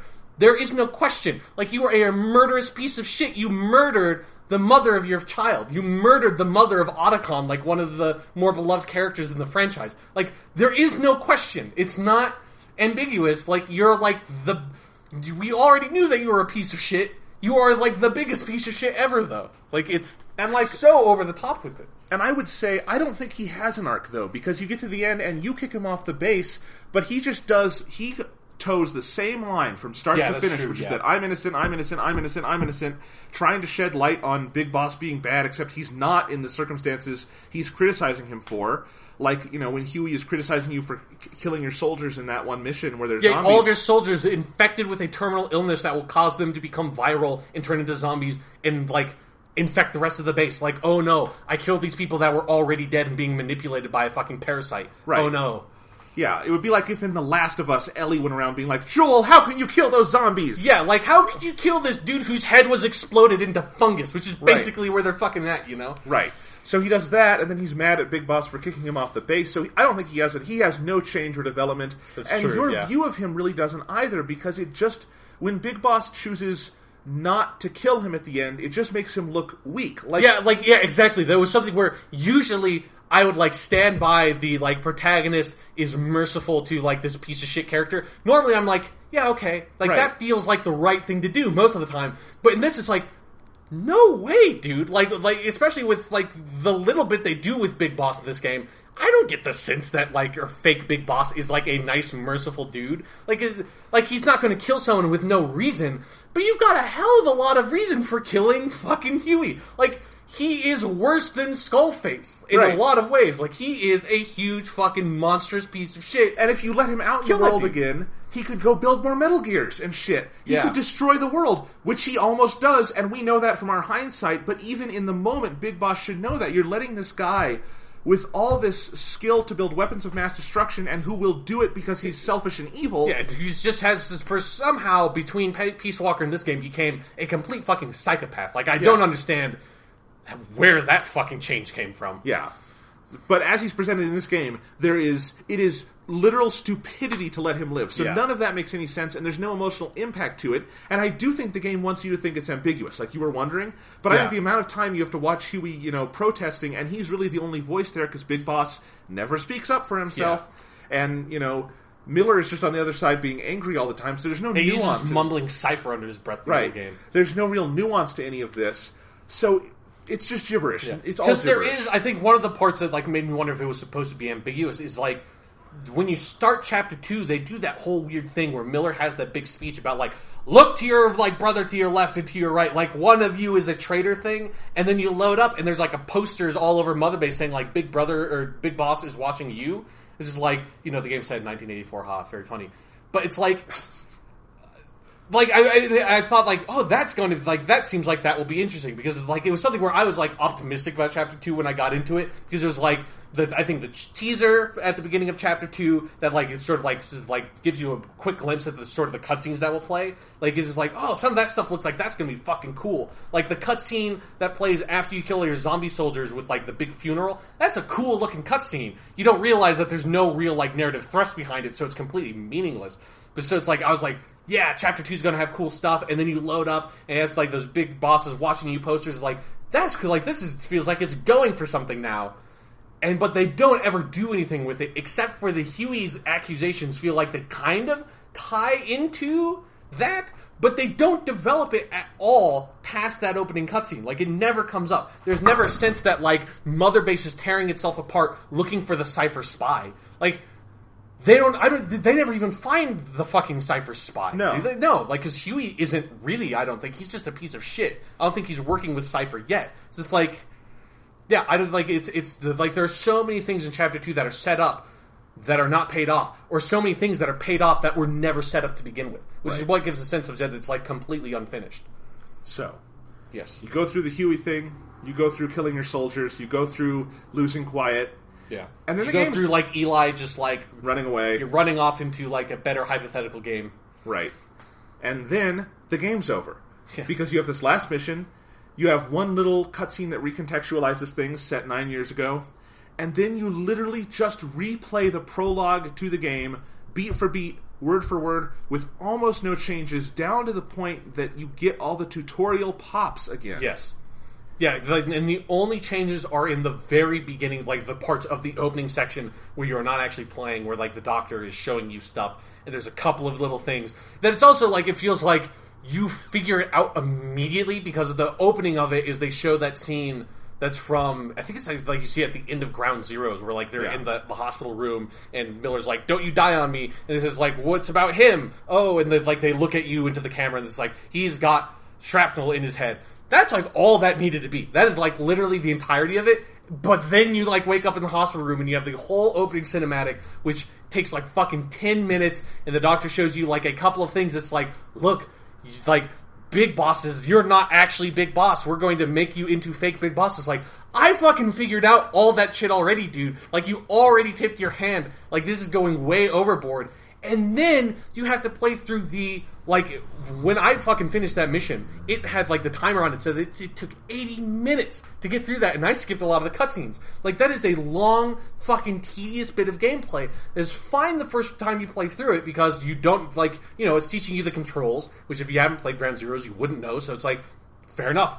I'm fine with that. And they're setting up all these things that you don't know yet, that the Psycho Mantis stuff goes nowhere. You don't know yet that the Vulcan thing is a huge wet fart that they just kind of like say in a cassette tape, and it was like not an interesting payoff. It doesn't really like have the mechanics of how Vulcan comes back to the dead as Man of Fire are not like interesting or like particularly well spelled out. Like, you don't know that all that stuff pays off as nothing yet the first time you play through it, so that's fine. The second time you play through it, you're just constantly reminded about how shitty the story is and how desperately that I just want to move forward. That was like constantly, like I was waiting for like actual big boss, other Kiefer Sutherland, to like get to the spot that would trigger the next cutscene. And I would be like running in place, like in a circle, just waiting, like, let's get moving.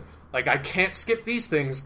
And I was so glad that you came down and were watching me play it, because you let me know, oh, by the way, you can just skip all the cutscenes except for once you get to the very end, because they don't change anything. Because I would have just watched them all, waiting for the one where, like, you start playing as actual Big Boss or something, like, thinking naively that at some point they would have done something interesting with that scene. Right.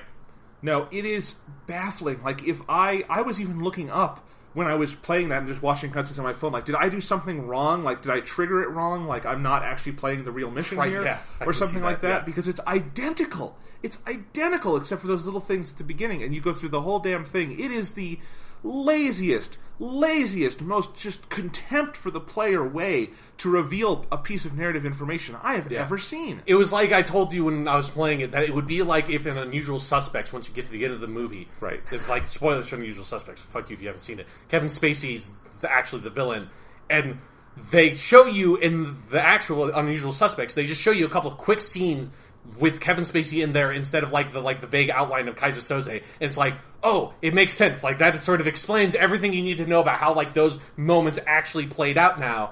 They don't make you watch the entire fucking movie over again from the beginning. Right. Although even if they did that, it would kind of be interesting, because the twist with Kaiser Soze is so comprehensively like recontextualizing Unusual Suspects.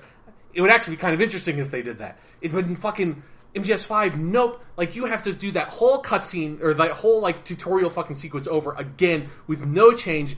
And the fucking topper of it all is that the twist that they do, not only is it just stupid and, like, not interesting, it means nothing for the game. Like, it says fucking nothing to me at all that this is not actual Big Boss. Like, I don't care, because they've never really fully developed Big Boss. They did some stuff in 3, they did a little more stuff in Peace Walker, but Big Boss as a character, I feel like, has never been actually done in Metal Gear Solid. Like, especially the stuff that you thought this game was going to be, that sets up him being the villain for Metal Gear 1 and 2. They have never done that work, and they just keep on expecting people to take that, like, on faith, that Big Boss is a character, without ever making him a character. And this twist, just like, it's the most laughable thing, because they barely do anything with fake Big Boss in this game.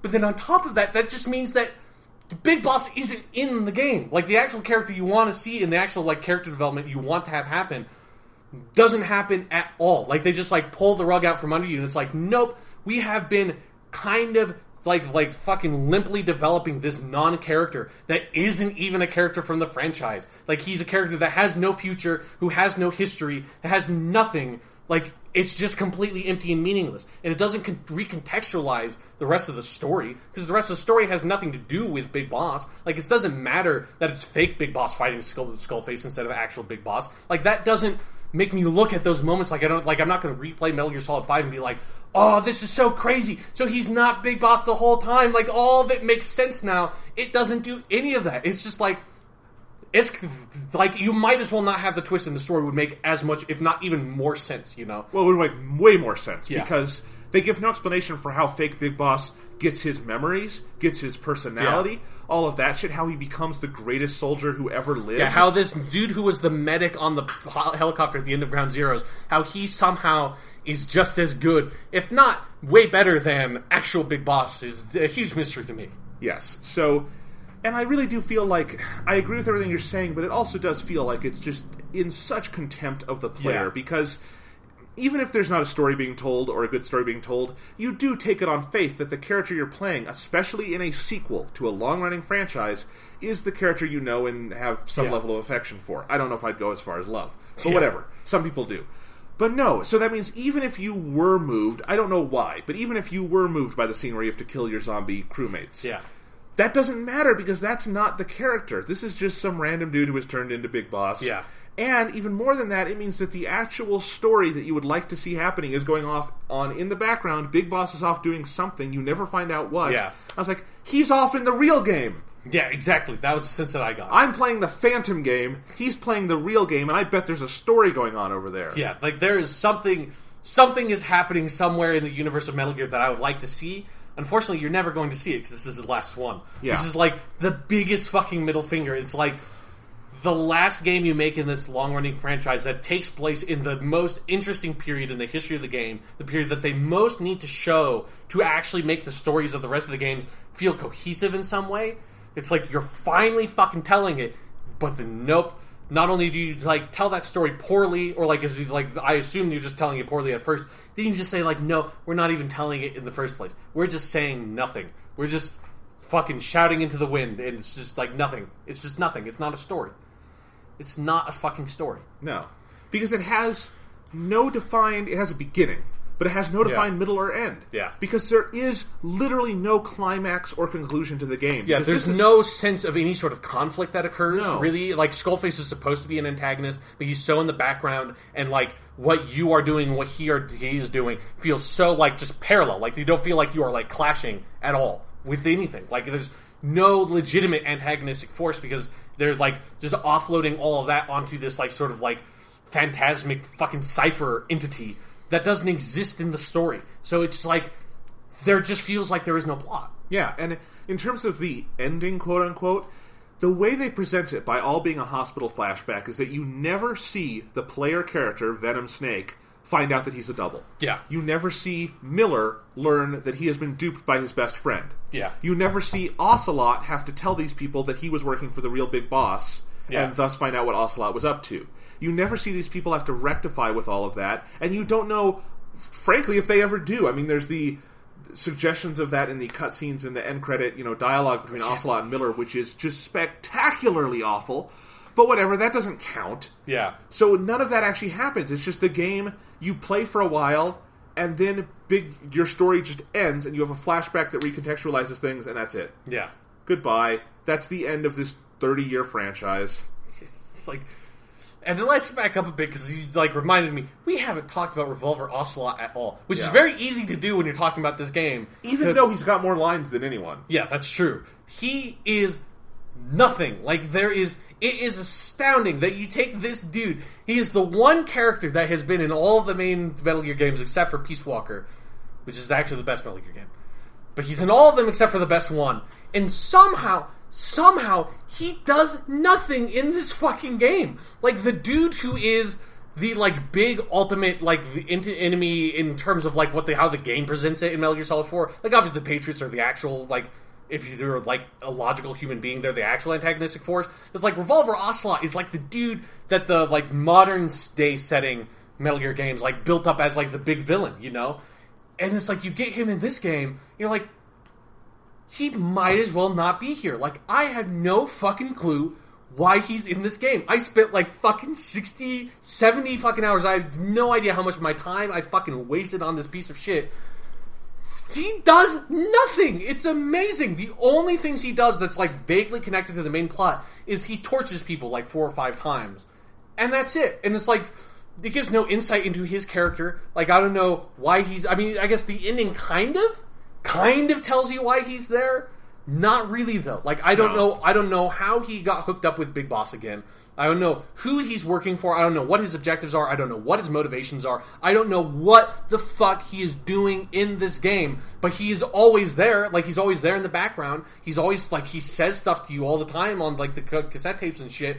But he is not a character. And it's astounding because even if I thought, his presence in Metal Gear Solid 3 was really weird, like, he was definitely a character, and I liked seeing him. Like, it was goofy and, like, kind of out of place, but I was kind of had a smile on my face when Revolver Ocelot showed up, and he was hitting bees with his spinning revolvers, or, like, he was doing his weird, like, pointing thing at Big Boss. Like, there was a relationship there, there was a character there, he had a character arc, you know? It's like, and he's a really interesting presence in Metal Gear Solid 1. Like, I like Revolver Ocelot as a character, but, like, this game just made me feel like I don't even know who he is anymore. Like, I don't understand who he is as a character. I don't understand what his role in the franchise is anymore. It's just, like, it killed that character for me. It's like, he's just nothing. Like, I can't even, like, think of him anymore. Let me put it this way.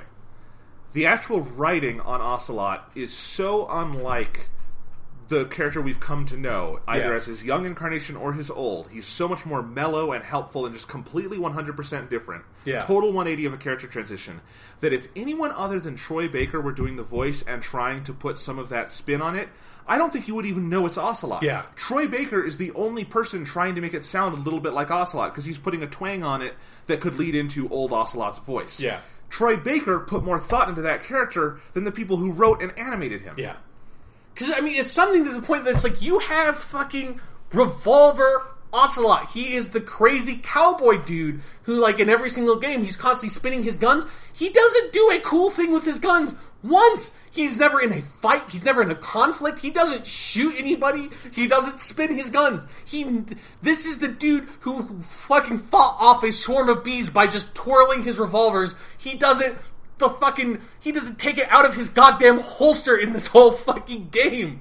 Like, how is that even possible? He has Revolver in his fucking name. He doesn't even take one out. Like, it's fucking baffling to me. Like, how is that even fucking possible, you know? Yeah. It would be like if you never ate snakes in Snake Eater. It would just be like, what are you doing? Like, it's fucking bizarre. Or never made a weird sexual pun around it in Snake Eater. Exactly. Yeah, that's what it's there for. Anyway. Yeah, the only character I come out of this game with any real affection for is Miller, kind of. Mostly that's because Robin Atkin Downes is a good actor. Yeah, he's got a really good quality to his voice. Yeah, and I like the visual design of Miller here, where he's like lost half his body. And and he has like that cool coat and hat and sunglasses on. He looks fucking cool in this game. And at least he has a motivation, which is anger. Yeah. It's not particularly well directed, but at least he has it. Yeah, and it is something where, like, he gets to be kind of a wet blanket in the game at some points where he's just like, because he's just constantly like being mad at everything, and just like I said, he just sort of feels like he's grumbling Cypher under his breath constantly. It just gets a little bit annoying, but like you said, like, he has a motivation, like that, like makes sense that I can get behind, even if I think it goes a bit too far. And I just wish they developed it in some way. At least it's there, which is more that can be said for like Revolver Ocelot, is more that can be said for like Psycho Mantis or the Man on Fire. There's more that can be said for fucking the main character, like fake Big Boss. He doesn't have, feels like, any sort of character or any character motivation. Like, yeah, Miller and Quiet are the two best done characters in the whole game.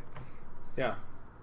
And Quiet is an abomination to feminism. Yeah, like, oh my god. Like, the Metal Gear franchise has always had a really big issue with how they, like, represent women, but it has somehow gotten worse and worse, I feel, over the course of the games. Of, like, Metal Gear Solid 4 is way worse with that than the ones that came before it. Metal Gear Solid 5 takes it to a whole fucking other level, man. Like, Talk about Paz.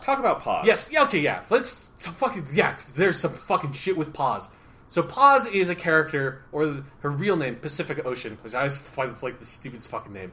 But she is this character who in Peace Walker I thought was a really interesting character, where she feels like she's meant to be, it's not like done super well, but at least it's kind of an interesting ambition for their storytelling, is that she's sort of an allegorical character for peace, like the concept of peace, because that's what Paz means in Spanish. And she's there as sort of like this like very angelic figure in Peace Walker, but over the course of that story, you kind of see some cracks in her persona, and then at the very end of the game, even though it sucks because it's tied into the Cypher stuff, you find out that she's like a double agent, and that she's actually like, you know, she's not really so peaceful after all, and she takes control of your Metal Gear and all this stuff. It's like, some of that twist is not handled very well, but the ideas of the twist are really, really well done. I really like Paz. And then the big kicker is, and if you have Ground Zeroes, you should listen to, they give you all the Paz diaries, which is great, because getting them in actual Peace Walker is a huge pain in the ass, because you have to fight the bosses again. But, like, her diaries that she sort of had like were recorded over like in the context of the narrative over the course of her being on Mother Base are great because they recontextualize her character. They give you this sense of what Mother Base was like. Like the stuff that Metal Gear Solid 5 does not do that we'll talk about, but the sense of like the daily life of Mother Base and how all these people on Mother Base interacted and what their roles were, and like, you know, they had birthday parties and they went out fishing, and it's like Paz and Kaz like started a fucking band, you know, like that, and it talks about those, and it talks about her sort of dealing with the fact that she is having to sort of like hide her true self, and her like gaining some friends and stuff, and like being in this life outside of what she had known when she was an agent for Cypher. And like all that stuff is really well done. Paz is voice acted by Tara Strong, she's like a really, really accomplished voice actress. She's Harley Quinn in the newer Batman Arkham games. Like, she is so good. And those audio things are so well produced. They have like backing music and stuff like that. They're very well written, very well acted. Like, they make Paz a really interesting character over the course of Peace Walker if you listen to all the cassette tapes, which you need to if you want to get the character stuff. And then in Ground Zeroes, they do, like, just the most atrocious shit where they torture her character. They, like, put a bomb in her, and then, like, this is, like, I, like, feel awful just even, like, saying this and having this be recorded. But, like, at Ground Zero, at the end of Ground Zeroes, you take the bomb out of Paz, because you see the scar, and they're like, oh, it's fine, and she says, no, there's another one in my, and she jumps off, and it explodes. The obvious implication being they put a bomb in her vagina. It's just, like... Which you find out very explicitly in Phantom Pain. Yes. So, yes. That's already, I think, like, hugely problematic with how you're, like, treating that character for what is, in the context of Ground Zeroes, it was, like, exploitative and, like, just gross and completely unnecessary. It, like, did no significant narrative work and just felt like it just felt misogynistic. And then you get the Phantom Pain, and, like, you hope at the very least that, like, they will take the events at the end of Ground Zeroes and at least, like, do something with them that makes that less worthless of like a narrative choice, like less of a complete waste of a really interesting character. But instead, they make it 100 times worse because you can completely miss this, which I was surprised to find out that, like, because I stumbled on it, but I thought that I had just stumbled on it a little bit before the game had introduced me to it. But then, like, you were basically at the end of the game when, like, I casually mentioned that Paz was still alive, and you had no idea. So, like, you go into the medical wing. It's like a building, there's a door on like the top floor or whatever, and she is just sitting there on her bed, or on a bed, like basically naked, because, you know, her and Quiet are the only two female characters in this game you see, as long as you don't include like random Mother Base soldiers, which they're not characters. Like, both of them are like basically completely naked. Just like, just saying that. Not going to comment anymore on that. It's awful. The two female characters are naked for the entire course of the game. And so she's on the bed. She has, like, her big scar, and she has, like, fucking PTSD or whatever, and you have to... And she is, like, trapped in her fake persona as, like, the Angel of Peace and doesn't remember who she actually was. And you have to find all these photos of Mother Base soldiers and give them to her. And this is something that, like... Oh, and then when you meet her, they show you this, like, other version of the in cutscene from Ground Zeroes where you find out that they actually took out the vagina bomb before she exploded, but she didn't understand that and jumped out anyways or whatever, and then you get hit with a rocket launcher, and that's what's supposed to have actually happened at the end of Ground Zeroes. Let's stop for a second there. Yes. That is awful on so many levels. Yes. One, having that go up to, you have to see the guy reach into her vagina and do all this, and that just level of exploitation is so icky. Yeah. But also just for the player and playing this, like, just saying, okay, actually, that game you played and paid $30 for in whatever Ground Zeroes, yeah, the ending cutscene just completely lied to you. Yes. It's not like there was some kind of clear cause for it, like a David Lynch kind of thing, where you see why a character might have seen something differently. Exactly. It's just the game flat out lied. Yes. That's never okay. Yeah, exactly. Like it's a really, it's an incredibly inelegant way of trying to do that sort of, because you've seen this kind of stuff all the time in movies and shit, of like how they try to recontextualize events that you saw, and like you said, that like they'll be like, oh, this is from this character's perspective, so that's why they saw it this way. It's like, no, it just like literally like lies to you. But then, like, on top of it, like, it's like, it's pure exploitation, because it completely takes away what that event was. It makes that completely pointless. Like, it makes it utterly pointless that you added the whole sexual violence component to it. It's like fucking look. there are certain things that when you put them in a story, things like rape or sexual assault, like that kind of shit, that like are so serious that you cannot just sort of casually put it in there and not have it be important and not have it be like discussed as a thematic component of the story. You need to know exactly what the fuck you are doing, and if not, back off. Yeah, it takes a delicate touch, because if you don't, like, it's insulting for a whole number of reasons, and then it's just like it destroys the story, because it's incredibly distracting to have something that graphic be in something that doesn't need it and doesn't deal with it, and it just feels juvenile ultimately. It's just like, but then here, like, this is the part, I don't even think you know this part yet, because I only did this morning when I was like looking up what happens when you actually get all the photos for the Mother Base soldiers, is that the game does this again, where actually, oh my god, the end of Ground Zeroes did happen, and Paz was just an illusion. Alive Paz in Phantom Pain was a phantom the whole time, and that Paz actually did die, and fucking fake Big Boss just couldn't deal with that. Like, but fake Big Boss wasn't. He was there. He was there. But, oh my god. Like that, and, he has no relationship with Paz. and it should be clear that you can only do that after you have finished the game, because that's the only point at which all those side ops have unlocked. So, like, at least you, the player, already know the twist. I'm not sure if it's clear if, like, the fake Big Boss knows that he's fake Big Boss, because that's never made clear about, like, if or when he really finds out about that. But, like, yeah, so Paz dies at the end of Ground Zeroes. Phantom Pain shows you the end of Ground Zeroes and says that no, she didn't actually die. And then Phantom Pain later turns around and says, wait, no, just kidding. She really did die from the vagina bomb the entire time. Like, fucking what? Like, it's the worst payoff for that, like, because it was something where I was like, it's just so insulting to me. As like, I really think Paz is a really interesting character that, like, if they developed her properly, like, she could have been a really interesting presence in the Phantom Pain if they had never killed her in Ground Zeroes to begin with. Like, she could have been an interesting element in this game if they had carried her forward. But instead, it's like they just take this character that they had done so well with in the past and just fucking jerk her around all over the place. And just, it's like, I don't understand why she's even included in the first place. Because it's so easy to not even ever find her at all. Like, it's completely inexplicable how they use this character. That for, like, me, who is a huge fan of the Peace Walker, like I've said, for me, Metal Gear Peace Walker is my favorite Metal Gear game that I played. To then, like, take that character and just, like, fucking just destroy her in the most disgusting way, like, multiple times, basically. It's like, you can go fucking fuck yourself, Hideo Kojima. Like, that is awful. That is the worst fucking shit you could do. As a storyteller, like, it's really fucking bad. I didn't think I could dislike this game any more, right? Until you just told me what you told me. Right? I didn't think I could be any more disgusted with some of the decisions this game makes regarding characterization and narrative. Yeah. But there's another level. Right. It's like, it's so bad. Like Dante's Inferno, we can just keep going. Yeah, there's always another fucking level of hell.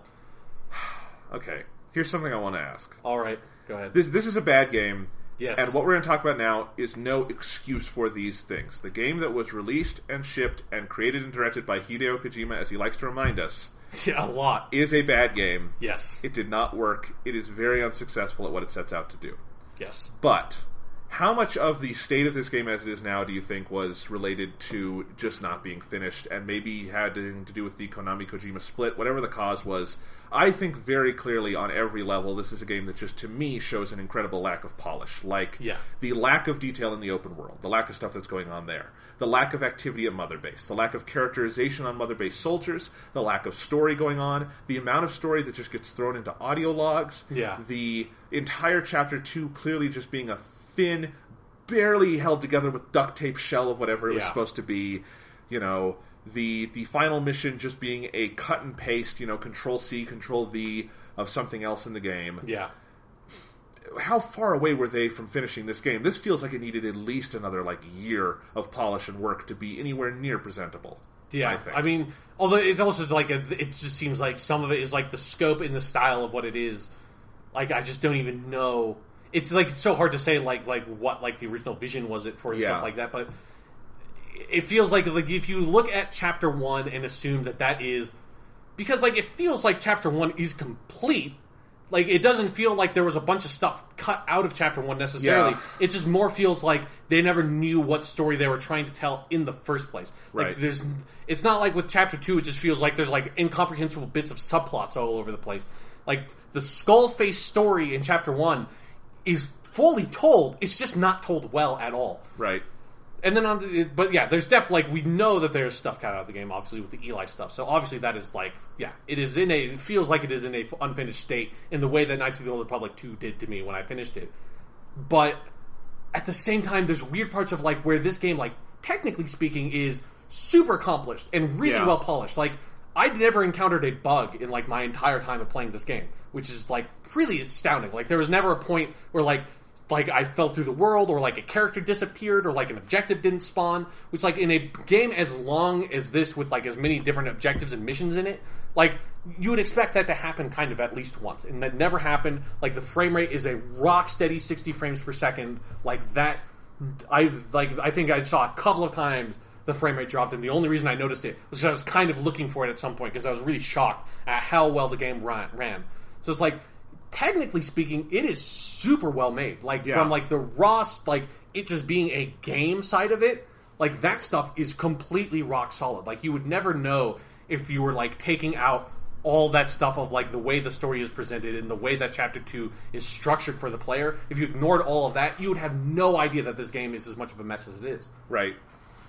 It's Right, really and weird. I don't know, maybe when the split happened like 6 months ago, this was just taken out of Kojima's hands, and that we were done with whatever story he was still working on, that's done, and then it was all technical polish from there on out with whatever remnants were left. There could be a dozen explanations. Yeah, because also at the same time, like, there's not enough, like, geography in the game to support the amount of story that they would have needed in Chapter 2 to do all that stuff well, regardless. Like, Right. It's like, it would have had to have been in such an unfinished state that, like, there would have had to have been a whole other map in that game, at the very least, to have enough stuff to support, like, what you would need to do. I just think it's totally possible that Chapter 1 was supposed to be drastically shorter, and it was supposed to... And that there's just a bunch of filler missions in there that they put in last minute. And then Chapter 2 would have been meatier. Maybe there would have been a Chapter 3. I don't know. Yeah. And there would have been more of this, and we would have gone to another open-world location. And ultimately what they did is like, okay, well, this is at least a complete story, so let's add 10 more missions where you go extract someone, because those are really easy to make. Yeah. And then Chapter 2 will just take what is sort of done and graft it onto something. The only mission in Chapter 2 that to me feels polished and created is the zombie one. Yeah, like that feels like, even if I don't think, like, narratively it's very interesting, like, it doesn't feel like it's just sort of, like, tacked onto the game in the way that, like, the other missions do. Because, like, the Quiet one, story-wise, clearly they knew what they were wanting to do with it, but then gameplay-wise, you almost would expect it would happen somewhere else or something. Yeah, because, like, the Quiet, because it's like, that whole mission is like, the whole thing is that you're supposed to go in and find Quiet because she has left the base. And so you go to Afghanistan, and, like, you find a piece of paper on a desk or whatever that's like, this says where they've moved Quiet to. And then it immediately just transitions you into the next mission without letting you go to the helicopter. And then you go walk up to a base, you get a long fucking cutscene where, like, Quiet is almost raped. That happens. It's then she stabs a dude in the dick.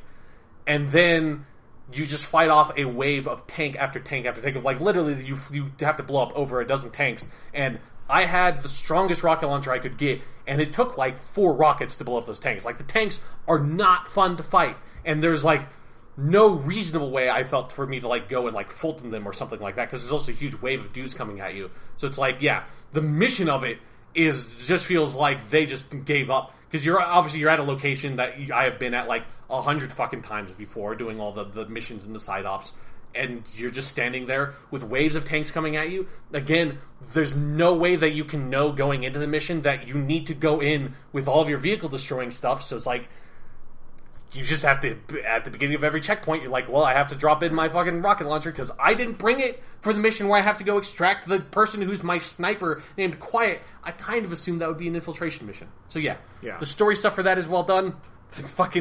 Well done somewhat. But the gameplay part of it, it's probably the mission that I hate the most in the whole game. Just, like, how frustrating it was. So even if, the game it's so weird to talk about because, as you say, it's such a contradiction because you have this game that has this incredible technical polish to it, and this incredible foundation of just basic controls and gameplay, and then nothing else feels finished. Nothing else feels like the ideal version of what it should or is supposed to be. Yeah. Nothing else feels developed. And so the it's whole like game feels like hollow. To me. Like the systems and the gameplay are really well developed, but like everything they ask you to do with it and like the world that they have made just feels completely empty. Yeah. I've played games that were much worse received than this that I feel like you can get way more enjoyment out of because they're at least not hollow or they're at least not incoherent or whatever. Yeah, like something that feels like it's more than the sum of its parts kind of thing. Yeah. It's like Metal Gear Solid 5 feels like... There's no sum. The Metal Gear Solid 5 feels like it is the exact sum of its parts. It just happens that like a lot of those parts are negative numbers, you know? Yes. It's just like it's dragging itself down because so many of the individual parts are so poorly done that the one thing it does really well doesn't matter in the face of like everything else that sucks. So we can conclude at the very least this game was severely compromised somewhere in development, I feel like. Yeah, in some way, at some point. And who knows how much. I mean, I do think it's totally possible that some of the weird decisions are just Kojima being fucking weird and not getting... because there's a lot of the bad stuff in this game. Like the way like it presents women and stuff like that. Yeah, no. Like, there's no way to get around... Like, that's not like, oh, it's Konami's fault. No, like, that's Kojima. No, yeah. But anyway, so the game is compromised. Here's another question. Okay. How has the game been as passionately received as it has been when, our opinion, and I think probably this is going to be a growing opinion, I'm just guessing as people finish the game, is that it's a mess. Yeah, like I have, since our last podcast, gone online more. Since like after I finished the game, I didn't have to be afraid of like finding out anything about the ending because I didn't want to get spoiled. It's like, now that I know what the ending is, like it would not have mattered to me if that had actually been spoiled. Yeah. But yeah, like there is a segment of like, especially a lot of Metal Gear fans are rejecting this game pretty hard for the same reasons that we're rejecting it. Because it's something that like I was really surprised that we both had the same opinions on the game because it was something where I feel like we both did the majority of our playing of this game over like Labor Day weekend and we didn't see each other at all over that whole weekend. So it was like when you came back, like over the course of that Labor Day weekend was like I had my highest part with the game. And then I had my low, then it was like coming around. Exactly. And it was like, so it's like when you came back, I felt like, I was like, oh man, I'm like, I wonder if Jonathan's just going to love this game. And I'm like, like this is going to be an awkward thing to do, like with the podcast of like, I don't know. And then like, it was like so liberating to find out like we have the exact same fucking opinion on this goddamn game. I was so surprised because the game has like unanimously great reviews. Like I don't think I saw a review that was below like 9 out of 10, you know? Yeah. Like, and even the unscored ones tend to drift towards positive. Yeah, exactly. So it's like the critical reception of it is unbelievably positive, and so it's weird. Like I don't feel like we've ever had this situation on this podcast before where we both were negative on something that like we both simultaneously had the opposite opinion of like the overall critical opinion of something. Yeah. I don't think that's ever happened before. It's a case where I don't think it's ever happened before, and it's also a case. I mean, we've had things where like people will like a Doctor Who episode, but we can at least explain, okay, those are fan favorite characters, and they're not really for us. But I get it, whatever. Yeah. And I'm never going to be mad at people for enjoying Doctor Who. You should enjoy it however you want. Yeah. And I can always get that. This is a case where, as you say, it's a complete separation between the general critical reception and maybe our reception of it. And on another level, I can come up with certain explanations for how it's getting the reviews it's getting. But on another level, it's not even down to subjectivity. I just don't get it. Some of the just absolute glowing, because I don't know how you can enjoy sitting in a helicopter as long as you do in this game. Yeah. I don't know how you can enjoy having to traverse 5,000 fucking meters of nothing in the slowest moving vehicles and horses. I don't know how you can enjoy, going back to Mother Base and going to the R&D platform to do target practice, and it takes 20 minutes to get there. Yeah. I don't know how you can enjoy those things that are, honestly, those make up the bulk of the game. Yeah, like this game wastes your time. Yes. Fucking constantly. Yeah. It is infuriating. And it feels like it fucking rubs it in your face because it has all these, once you like get past the first set of upgrades, like it has all this shit that just takes time. Like it's not, like it's just you fucking buy the base development expansion. It's like, this is gonna take 2 hours, 2 fucking hours to finish of real game time. Not not like I don't get to turn off the game and leave. You have to leave the game running, or like if you do some of the online stuff, like some of those. I did like one of the online combat deployments because I thought these have really good rewards. I saw it. I clicked on it and was like, this is at least this is real world time, but it takes 2 days. It took 2 days. I finished the game before that fucking combat deployment fucking finished. That thing finished today. It's what the fuck? It feels like there's that weird side of it where it's just oh my god, I bought this wormhole upgrade for the Fulton that is a really expensive in-game upgrade. That thing took 2 hours. 2 hours for this one upgrade. It's by the time it finished, I got to use it in one side op and then I finished the game. It's yeah.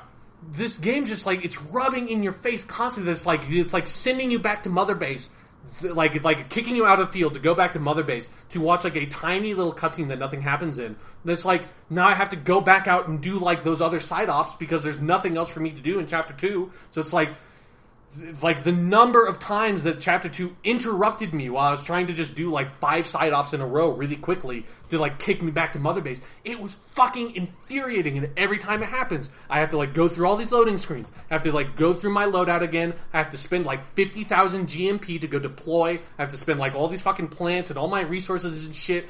If I want to, I have to start stripping out the stuff that I'm using because I don't want to use all these resources every time I have to deploy to go fucking extract one prisoner and then you're going to kick me back to Mother Base. It just wastes my time constantly, and it's the most infuriating thing. And this is what I'm saying, is that usually when we talk about controversial stuff on the podcast, or just when I review something where I have a different opinion to the majority or whatever, I totally understand it, because on one level, subjective critical opinion is just a part of life, and that's fine, and that's actually good. That's part of what being human is, and it's great. Yeah. But also, it's when we have let's say the Man of Steel discussion. Yeah. I get why you don't like the movie, yes, and you get why I like the movie, yes, and we're talking about the same movie. We can talk about the same scenes and show our interpretations, and it's not like we don't understand where each other is coming from. Exactly, yeah. With this, I look at the general critical opinion, and that whole spiel you just went through, that doesn't even appear in the reviews. Yeah. That there's all this time wasting, that I honestly do think if you broke out time playing the actual meat of the game versus just wasting time in the game, there is more time wasted than played. Yeah. And those sorts of things just don't appear. They're not talked about. It's people are playing a different game than I am. That's where it confuses me. Yeah, it's definitely... yeah. I mean, we talked about, did critics just not finish the game? Because I could get, maybe if you just got to the end of Chapter 1, assumed that was the end, you could write a generally positive review. I don't see how you could write a glowing review, but whatever. Maybe you like hearing Huey say Sahelanthropus more than I do. Sahelanthropus. Yeah.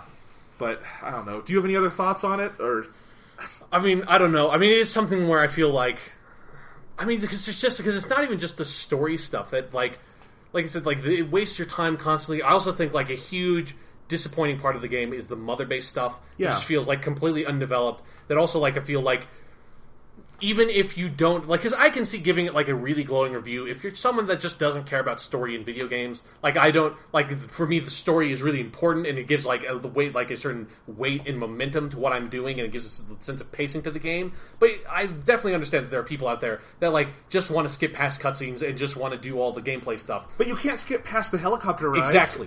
And you can't, you can't ignore Mother Base, I feel like. You can't ignore the fact that, there's this huge part of the game that, you are building up Mother Base is everything that you are doing in the game. Same with Peace Walker. It's everything is filtered back to, I'm trying to build up my fucking Diamond Dogs or MSF. I'm trying to create this mercenary haven. That's what, the game is really about, because you're constantly Fultoning resources, you're Fultoning dudes, Fultoning, bears for some reason, because someone decided to pay you if you Fulton this bear. I was so mad you didn't get a pet bear. Yeah. Yeah, D-Bear. That would have been really good. But, all the stuff you're doing feels like it's constantly going back to Mother Base, and they're always sending you back to Mother Base in a way that feels like because you go onto Mother Base and you're walking around Mother Base, you're building new platforms that, appear that you can go to. I mean, there's nothing there. You can go to them. And so it feels like it was meant to be a much more developed version of what is in Peace Walker, where you do all that stuff, but it's all just in menus and you never see it because this is a PSP game. You can't have like that full experience. But then when you like in MGS5, like you go onto Mother Base, and like for the first like 12 hours of this game, I was so fucking desperate. I mean, this is how I stumbled onto Pause. I was so desperate for there to be something on Mother Base to do that was not like random fucking target like practice missions that like I don't give a shit about. Like, how is it that you don't get to go visit Miller? You know, how is it that you don't get to go visit Revolver Ocelot? How is it that you don't get to go like see what like where do we keep D-Horse and what is he like? What is D-Horse up to? You know, is D-Horse like just pooping all over the place like he does in missions? Like, I want to know. Like, I want to see. Like, I want to go like walk into a room on Mother Base and have Kaz and have Revolver Ocelot having an argument about what happened in the last mission. You know, like when I extract all these fucking child soldiers, where do they go? Where are they on Mother Base? It is fucking completely inexplicable to me that you have built this whole Mother Base system, that you have like fully modeled it, that you can go walk around on it, you have all your troops walking around on Mother Base and stuff. It's astounding to me that you went to the fucking bother of like doing all that stuff, and then you don't put anything on it. Like, it's so crazy that like the only things you can do is you can go visit Paz, which is like nothing. Like, you can go every time you do one of those wandering Mother Base soldier side ops, you give her a picture, and she says a couple of lines to you, then she drops a picture, says, "Oh, my head hurts, Snake. Can you visit me some other time?" And I'm like, "Yeah, okay," and then you awkwardly stumble out of the room. You can do that. You can go look at Quiet, who's always, like, fucking lying on her bridge with her, like, bra undone, because that's what Quiet does all the time for some reason, and she's always listening to random music that plays, that I'm always really frustrated because you can't take the cassettes. It's like, how come Mother Base has all this music unlocked that I haven't found out in the world yet? So you can go, like, look at Quiet if you want to, if you're a creep. And then you can go to the hangar that Huey's in, and you can walk in there. There's nothing to do in there. He says, "Hey, Snake." And that's it. And he says that every time you walk in there, nothing else happens. He's making the walker gear that never amounts to anything. And then once you see the walker gear and it's just kind of sitting there, you can walk out of the room. You can go visit your bear in his cage on the animal conservation platform. You can go look at the Man of Fire's corpse on the quarantine platform if you really want to. That's everything you can do on Mother Base. Like, there's nothing there. There's literally no incentive to go back to one of the 3 areas in the game. Yeah. There's no incentive. So it means that every time you're pulled back to Mother Base, which should be the, narrative and thematic hub of the game, it's annoying every time they make you do it. And it's so to the point you don't want to go there that later in the game, when I think Miller says, come back to Mother Base, but he doesn't pull you back, like you just know you have to go there at some point to do a mission. Yeah. I didn't know how to go back to Mother Base from the helicopter. I couldn't figure it out, and now I saw that there was a button, but what I did is I had to go to a side op and like do that and then try to kind of finagle it to get there, because I had no idea, like, why would I ever want to go back to Mother Base? Yeah, there's no, like, they have that weird, like, shower mechanic or whatever that's, like, kind of, like, is, like, the cheapest way to try to incentivize you. Like, I never, like, let it go to the point that I don't even know what happens if you don't. Like, I don't understand what the mechanic was. I just felt like I should probably be doing it periodically when they, like, just randomly dump me out here. Yeah, it's stupid. And, like, it would be like if in Mass Effect, the Normandy was, like, 20 times bigger on the inside, but none of your characters were there. Yeah, none of your soldiers were there. It was somehow, and you're just constantly wondering, like, man, the Normandy is supposed to house a whole crew. Where are they? Just like when you're on Mother Base, it's like, I know I have about 1,000 soldiers. Where the fuck are they? Yeah, it's like you have, like, the same 5 people wandering around on each of the decks, and that's it. Yeah. And I also love that it's like you start developing those other platforms, like when you upgrade your medical area, like, it adds another little hex thingy that, like, with a little bridge to it. And for the first couple of times I did that, I would always go visit the new platform that got made, and it would just be like, this just looks like all the extra platforms you make all look like the exact same extra platforms. They're all basically empty with a couple of, like, weird metal, like, ladders and stuff around, and then a bunch of cargo containers on them. That's what all of them are. There's nothing new there. Like fuck, like, this would be weird. I don't know if they would ever do this, but, like, you might as well just to put some life into it, put like a ping pong table or something that you could go up and, like, fucking play ping pong with Revolver Ocelot, like, put something. Like, it doesn't have to be a minigame necessarily, but, like, put something. But like what you said was exactly right. It would be like if in Mass Effect you went back to the Normandy and very specifically none of the characters were there. That's like you have like your random like people that are like hitting the buttons on the command crew and stuff, but you can't go visit Garrus. Like, where Garrus is, I have no idea. You can't go visit Tali. Like, it's like she's supposed to be with you. She's supposed to be this character that's, like, working for you, that, like, you're supposed to have this relationship with. But where she is, what she's doing, I have no idea. Like, think of how much better the story and characters would be in this game if you could go visit Miller, and after every couple of missions, there was, like, a new scene with him. Or, like God forget, like just put a fucking dialogue option, like, thing in the game that lets you talk to the characters and give some dialogue choices. Fucking make Kiefer Sutherland work for that money you paid him. Like, do something, you know? Do something with the characters and do something with the setting. Because it comes down to that when you don't make me, like, care about Mother Base, when you don't put anything there of interest in Mother Base, that's why when I get to the mission where I have to kill all the zombified Mother Base soldiers, that's why I shot the first motherfucker I saw in that mission and, like, failed the mission the first time because I just assumed I was supposed to kill them and did not care enough to, like, not shoot them. Like, I didn't want to wait to the point where they show you the cutscene that then it's like, okay, now it's okay to kill them. I was just like, okay, I'm just gonna go and kill them. Like, I don't care. Like, why do I give a shit about shooting fucking, like, Wiggly Octopus or whatever the fuck this goddamn, like, random person's codename is? Like, I don't even know if that correlates to an actual staff member. Like, I don't know if I shoot this person and it says, like, heroism decreased by, like, -30. Like, I don't know what heroism stat is, but you, like, every time you shoot them, it says that. Like, I don't know if that means that, like, my R&D team went down 1 or something. Like, I have no idea. Because I don't give a fuck. Because I don't care about this Mother Base. I cared way more about the one in Peace Walker because it was fucking abstracted enough, and the cassette tapes they had made you feel like there was, like, a life being lived with those characters on Mother Base, even if you didn't get to experience it, like, firsthand gameplay-wise. Like, you were cognizant of it, and, like, stuff was happening on Mother Base because if you were listening to those cassette tapes, you were hearing about it. Like, I cared way more about that Mother Base that I never saw one iota of in actual game terms than I do about the one that I could spend hours wandering around aimlessly if I wanted to. Like, it's a complete, utter failing of game design that's, like, one of the perfect examples of where, like, if you had done it well, it would have made the narrative so much more effective. But since you fucked it up, it made the narrative way more limp than it ever was going to be, you know? Yep. I mean, so getting to the conclusion of all this... Yeah. I'm going to put it this way about the story. Like, the ultimate disappointment as someone who has liked certain Metal Gear games in the past. I think this game has killed me from saying I'm a Metal Gear fan. I like 2 or 3 games. Yeah, it broke the trend of the odd ones being the best ones. It did. Well, unless it doesn't if you count Peace Walker. Yes, you can count do that. Peace Walker, the actual Metal Gear Solid 5, this is 6. Then the odd Metal Gear games are the best ones. Yes. And they only get better. Yeah. Anyway... But in terms of the story, I mean, yeah. This is the area in the game it felt like the whole series had been coming to trajectory-wise. This is a period, 1984 to 94, where you could tell the story of how Big Boss decided to kind of go crazy and start Outer Heaven, but in a very negative way with nukes and everything. You could tell how he met and took Solid Snake under his wing.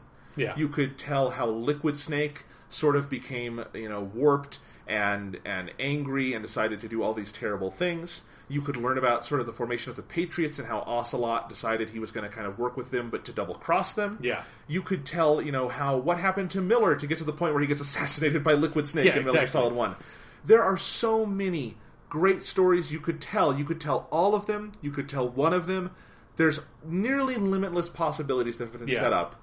And they told not only none of that, they didn't tell a story at all. Yeah. They took all this potential, and I include in that the gameplay of this that was introduced in Ground Zeroes, where it was so exciting, because Ground Zeroes is such a fun game to play. I love the story stuff aside Ground Zeroes. I think Ground Zeroes is just an awesome game to play. Yes. You can play it over and over again, and it's always fun. It's a really good game. You have all of that. You have limitless potential, and this game did nothing. It is less than nothing. I don't even know what, grade I would give it on a scale, because I don't... It amounts to absolutely zero. Yeah. It is, in their definition, it is the real cipher because it is 0. Metal Gear got to 1, it got to 2, and then it went back to 0. And now it has to get to 1 again before it becomes 0 a third time. I don't know. Yes. They're a weird metaphor. Yeah, no, you're completely right that it's something where, it's such a shame that they had They created such an amazing gameplay system that, like, if you want to really enjoy it, you can just go play Ground Zeroes and, like, cut out all the fat of this game. Because it is something where, like you said, there is no story. Like, it's like... And that's not okay. Like, that's not for, like... Maybe it's just a taste thing, but I feel like it's like a video game like this, you need to have a story, or it just feels mindless. Like, I can enjoy it, like, and I did. Like, I enjoyed it for, like, 15 hours, and I'm fine with that. Like, I'm fine with playing a game like that long, as long as the mechanics are fun, with no real story presented. Like an indie game. Yeah, exactly. Like, you know, I've played probably about that much Galaxy, and there's, like, no story in Galaxy almost whatsoever, but the mechanics are really fun and engaging.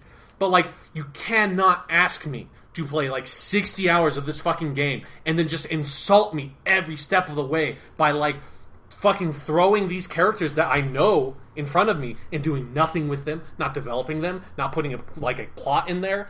And then also, like, there is something to be said of just, like, the expectations of this being Metal Gear Solid 5, this being a game in this franchise well known for its story, like famous and infamous for its story, you know.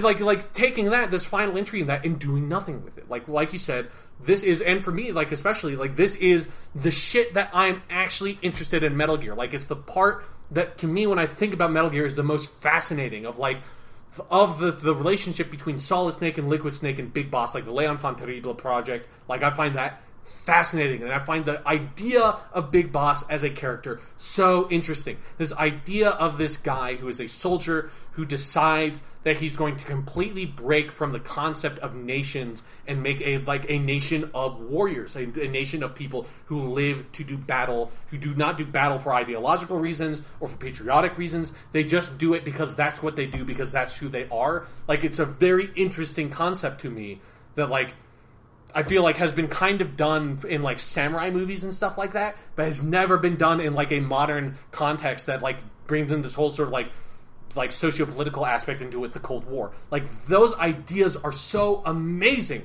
But again with Metal Gear, it's like there's some good fucking ideas and they fail on the execution, and it's just amazing to me that this time they failed the fucking hardest when they had the best fucking material to work with. Like, the most rich lore you possibly could hope for, and they fail it every single step of the way. Yeah, I don't think there's much more to say beyond that. I can't think of a more disappointing or worse AAA game I've played in years. I don't even know where I would go with that, because even if I didn't play a lot of Assassin's Creed Unity, but at least then I get to go, like, stab dudes with my assassin stick, whatever, you know?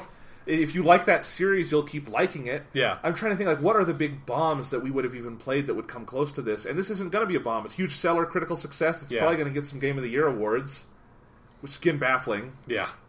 And it's like, man, like, it's such a fucking bummer, because I loved Peace Walker, and I thought there's some stuff, like, in the last cutscene of Peace Walker that sets up Metal Gear Solid 5 that seems fucking fascinating, where, like, MSF has finally been, like, fully realized, and fucking Snake is basically saying, like, now is when the shit starts, because now that, like, we have gotten this big, now that the world knows that we have this Metal Gear, now that the world knows that we are this nuclear power, that means that people are going to start coming after us. And it's like, that's fucking sounds awesome. It's a great scene. Yeah, I've seen it. And then Ground Zeroes is like the stuff with pause aside, like, if you take that part out of it, the story in Ground Zeroes is cool. Like, how you infiltrate the base, and at the same time, Skullface is leaving to go be, like, that, like, fake UN thing to, like, inspect your nuclear facilities.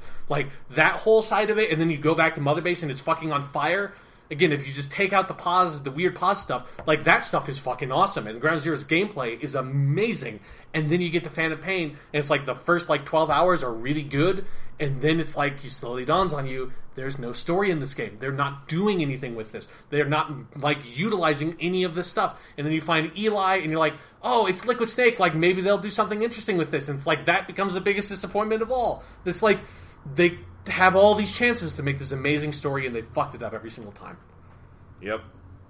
30 years of building to nothing. Yeah. It's the biggest joke of all. Let's end on a positive note. All right. Sean, today, September 13th is when we're recording this. I don't think I'm releasing this until Monday the 14th, but the 13th.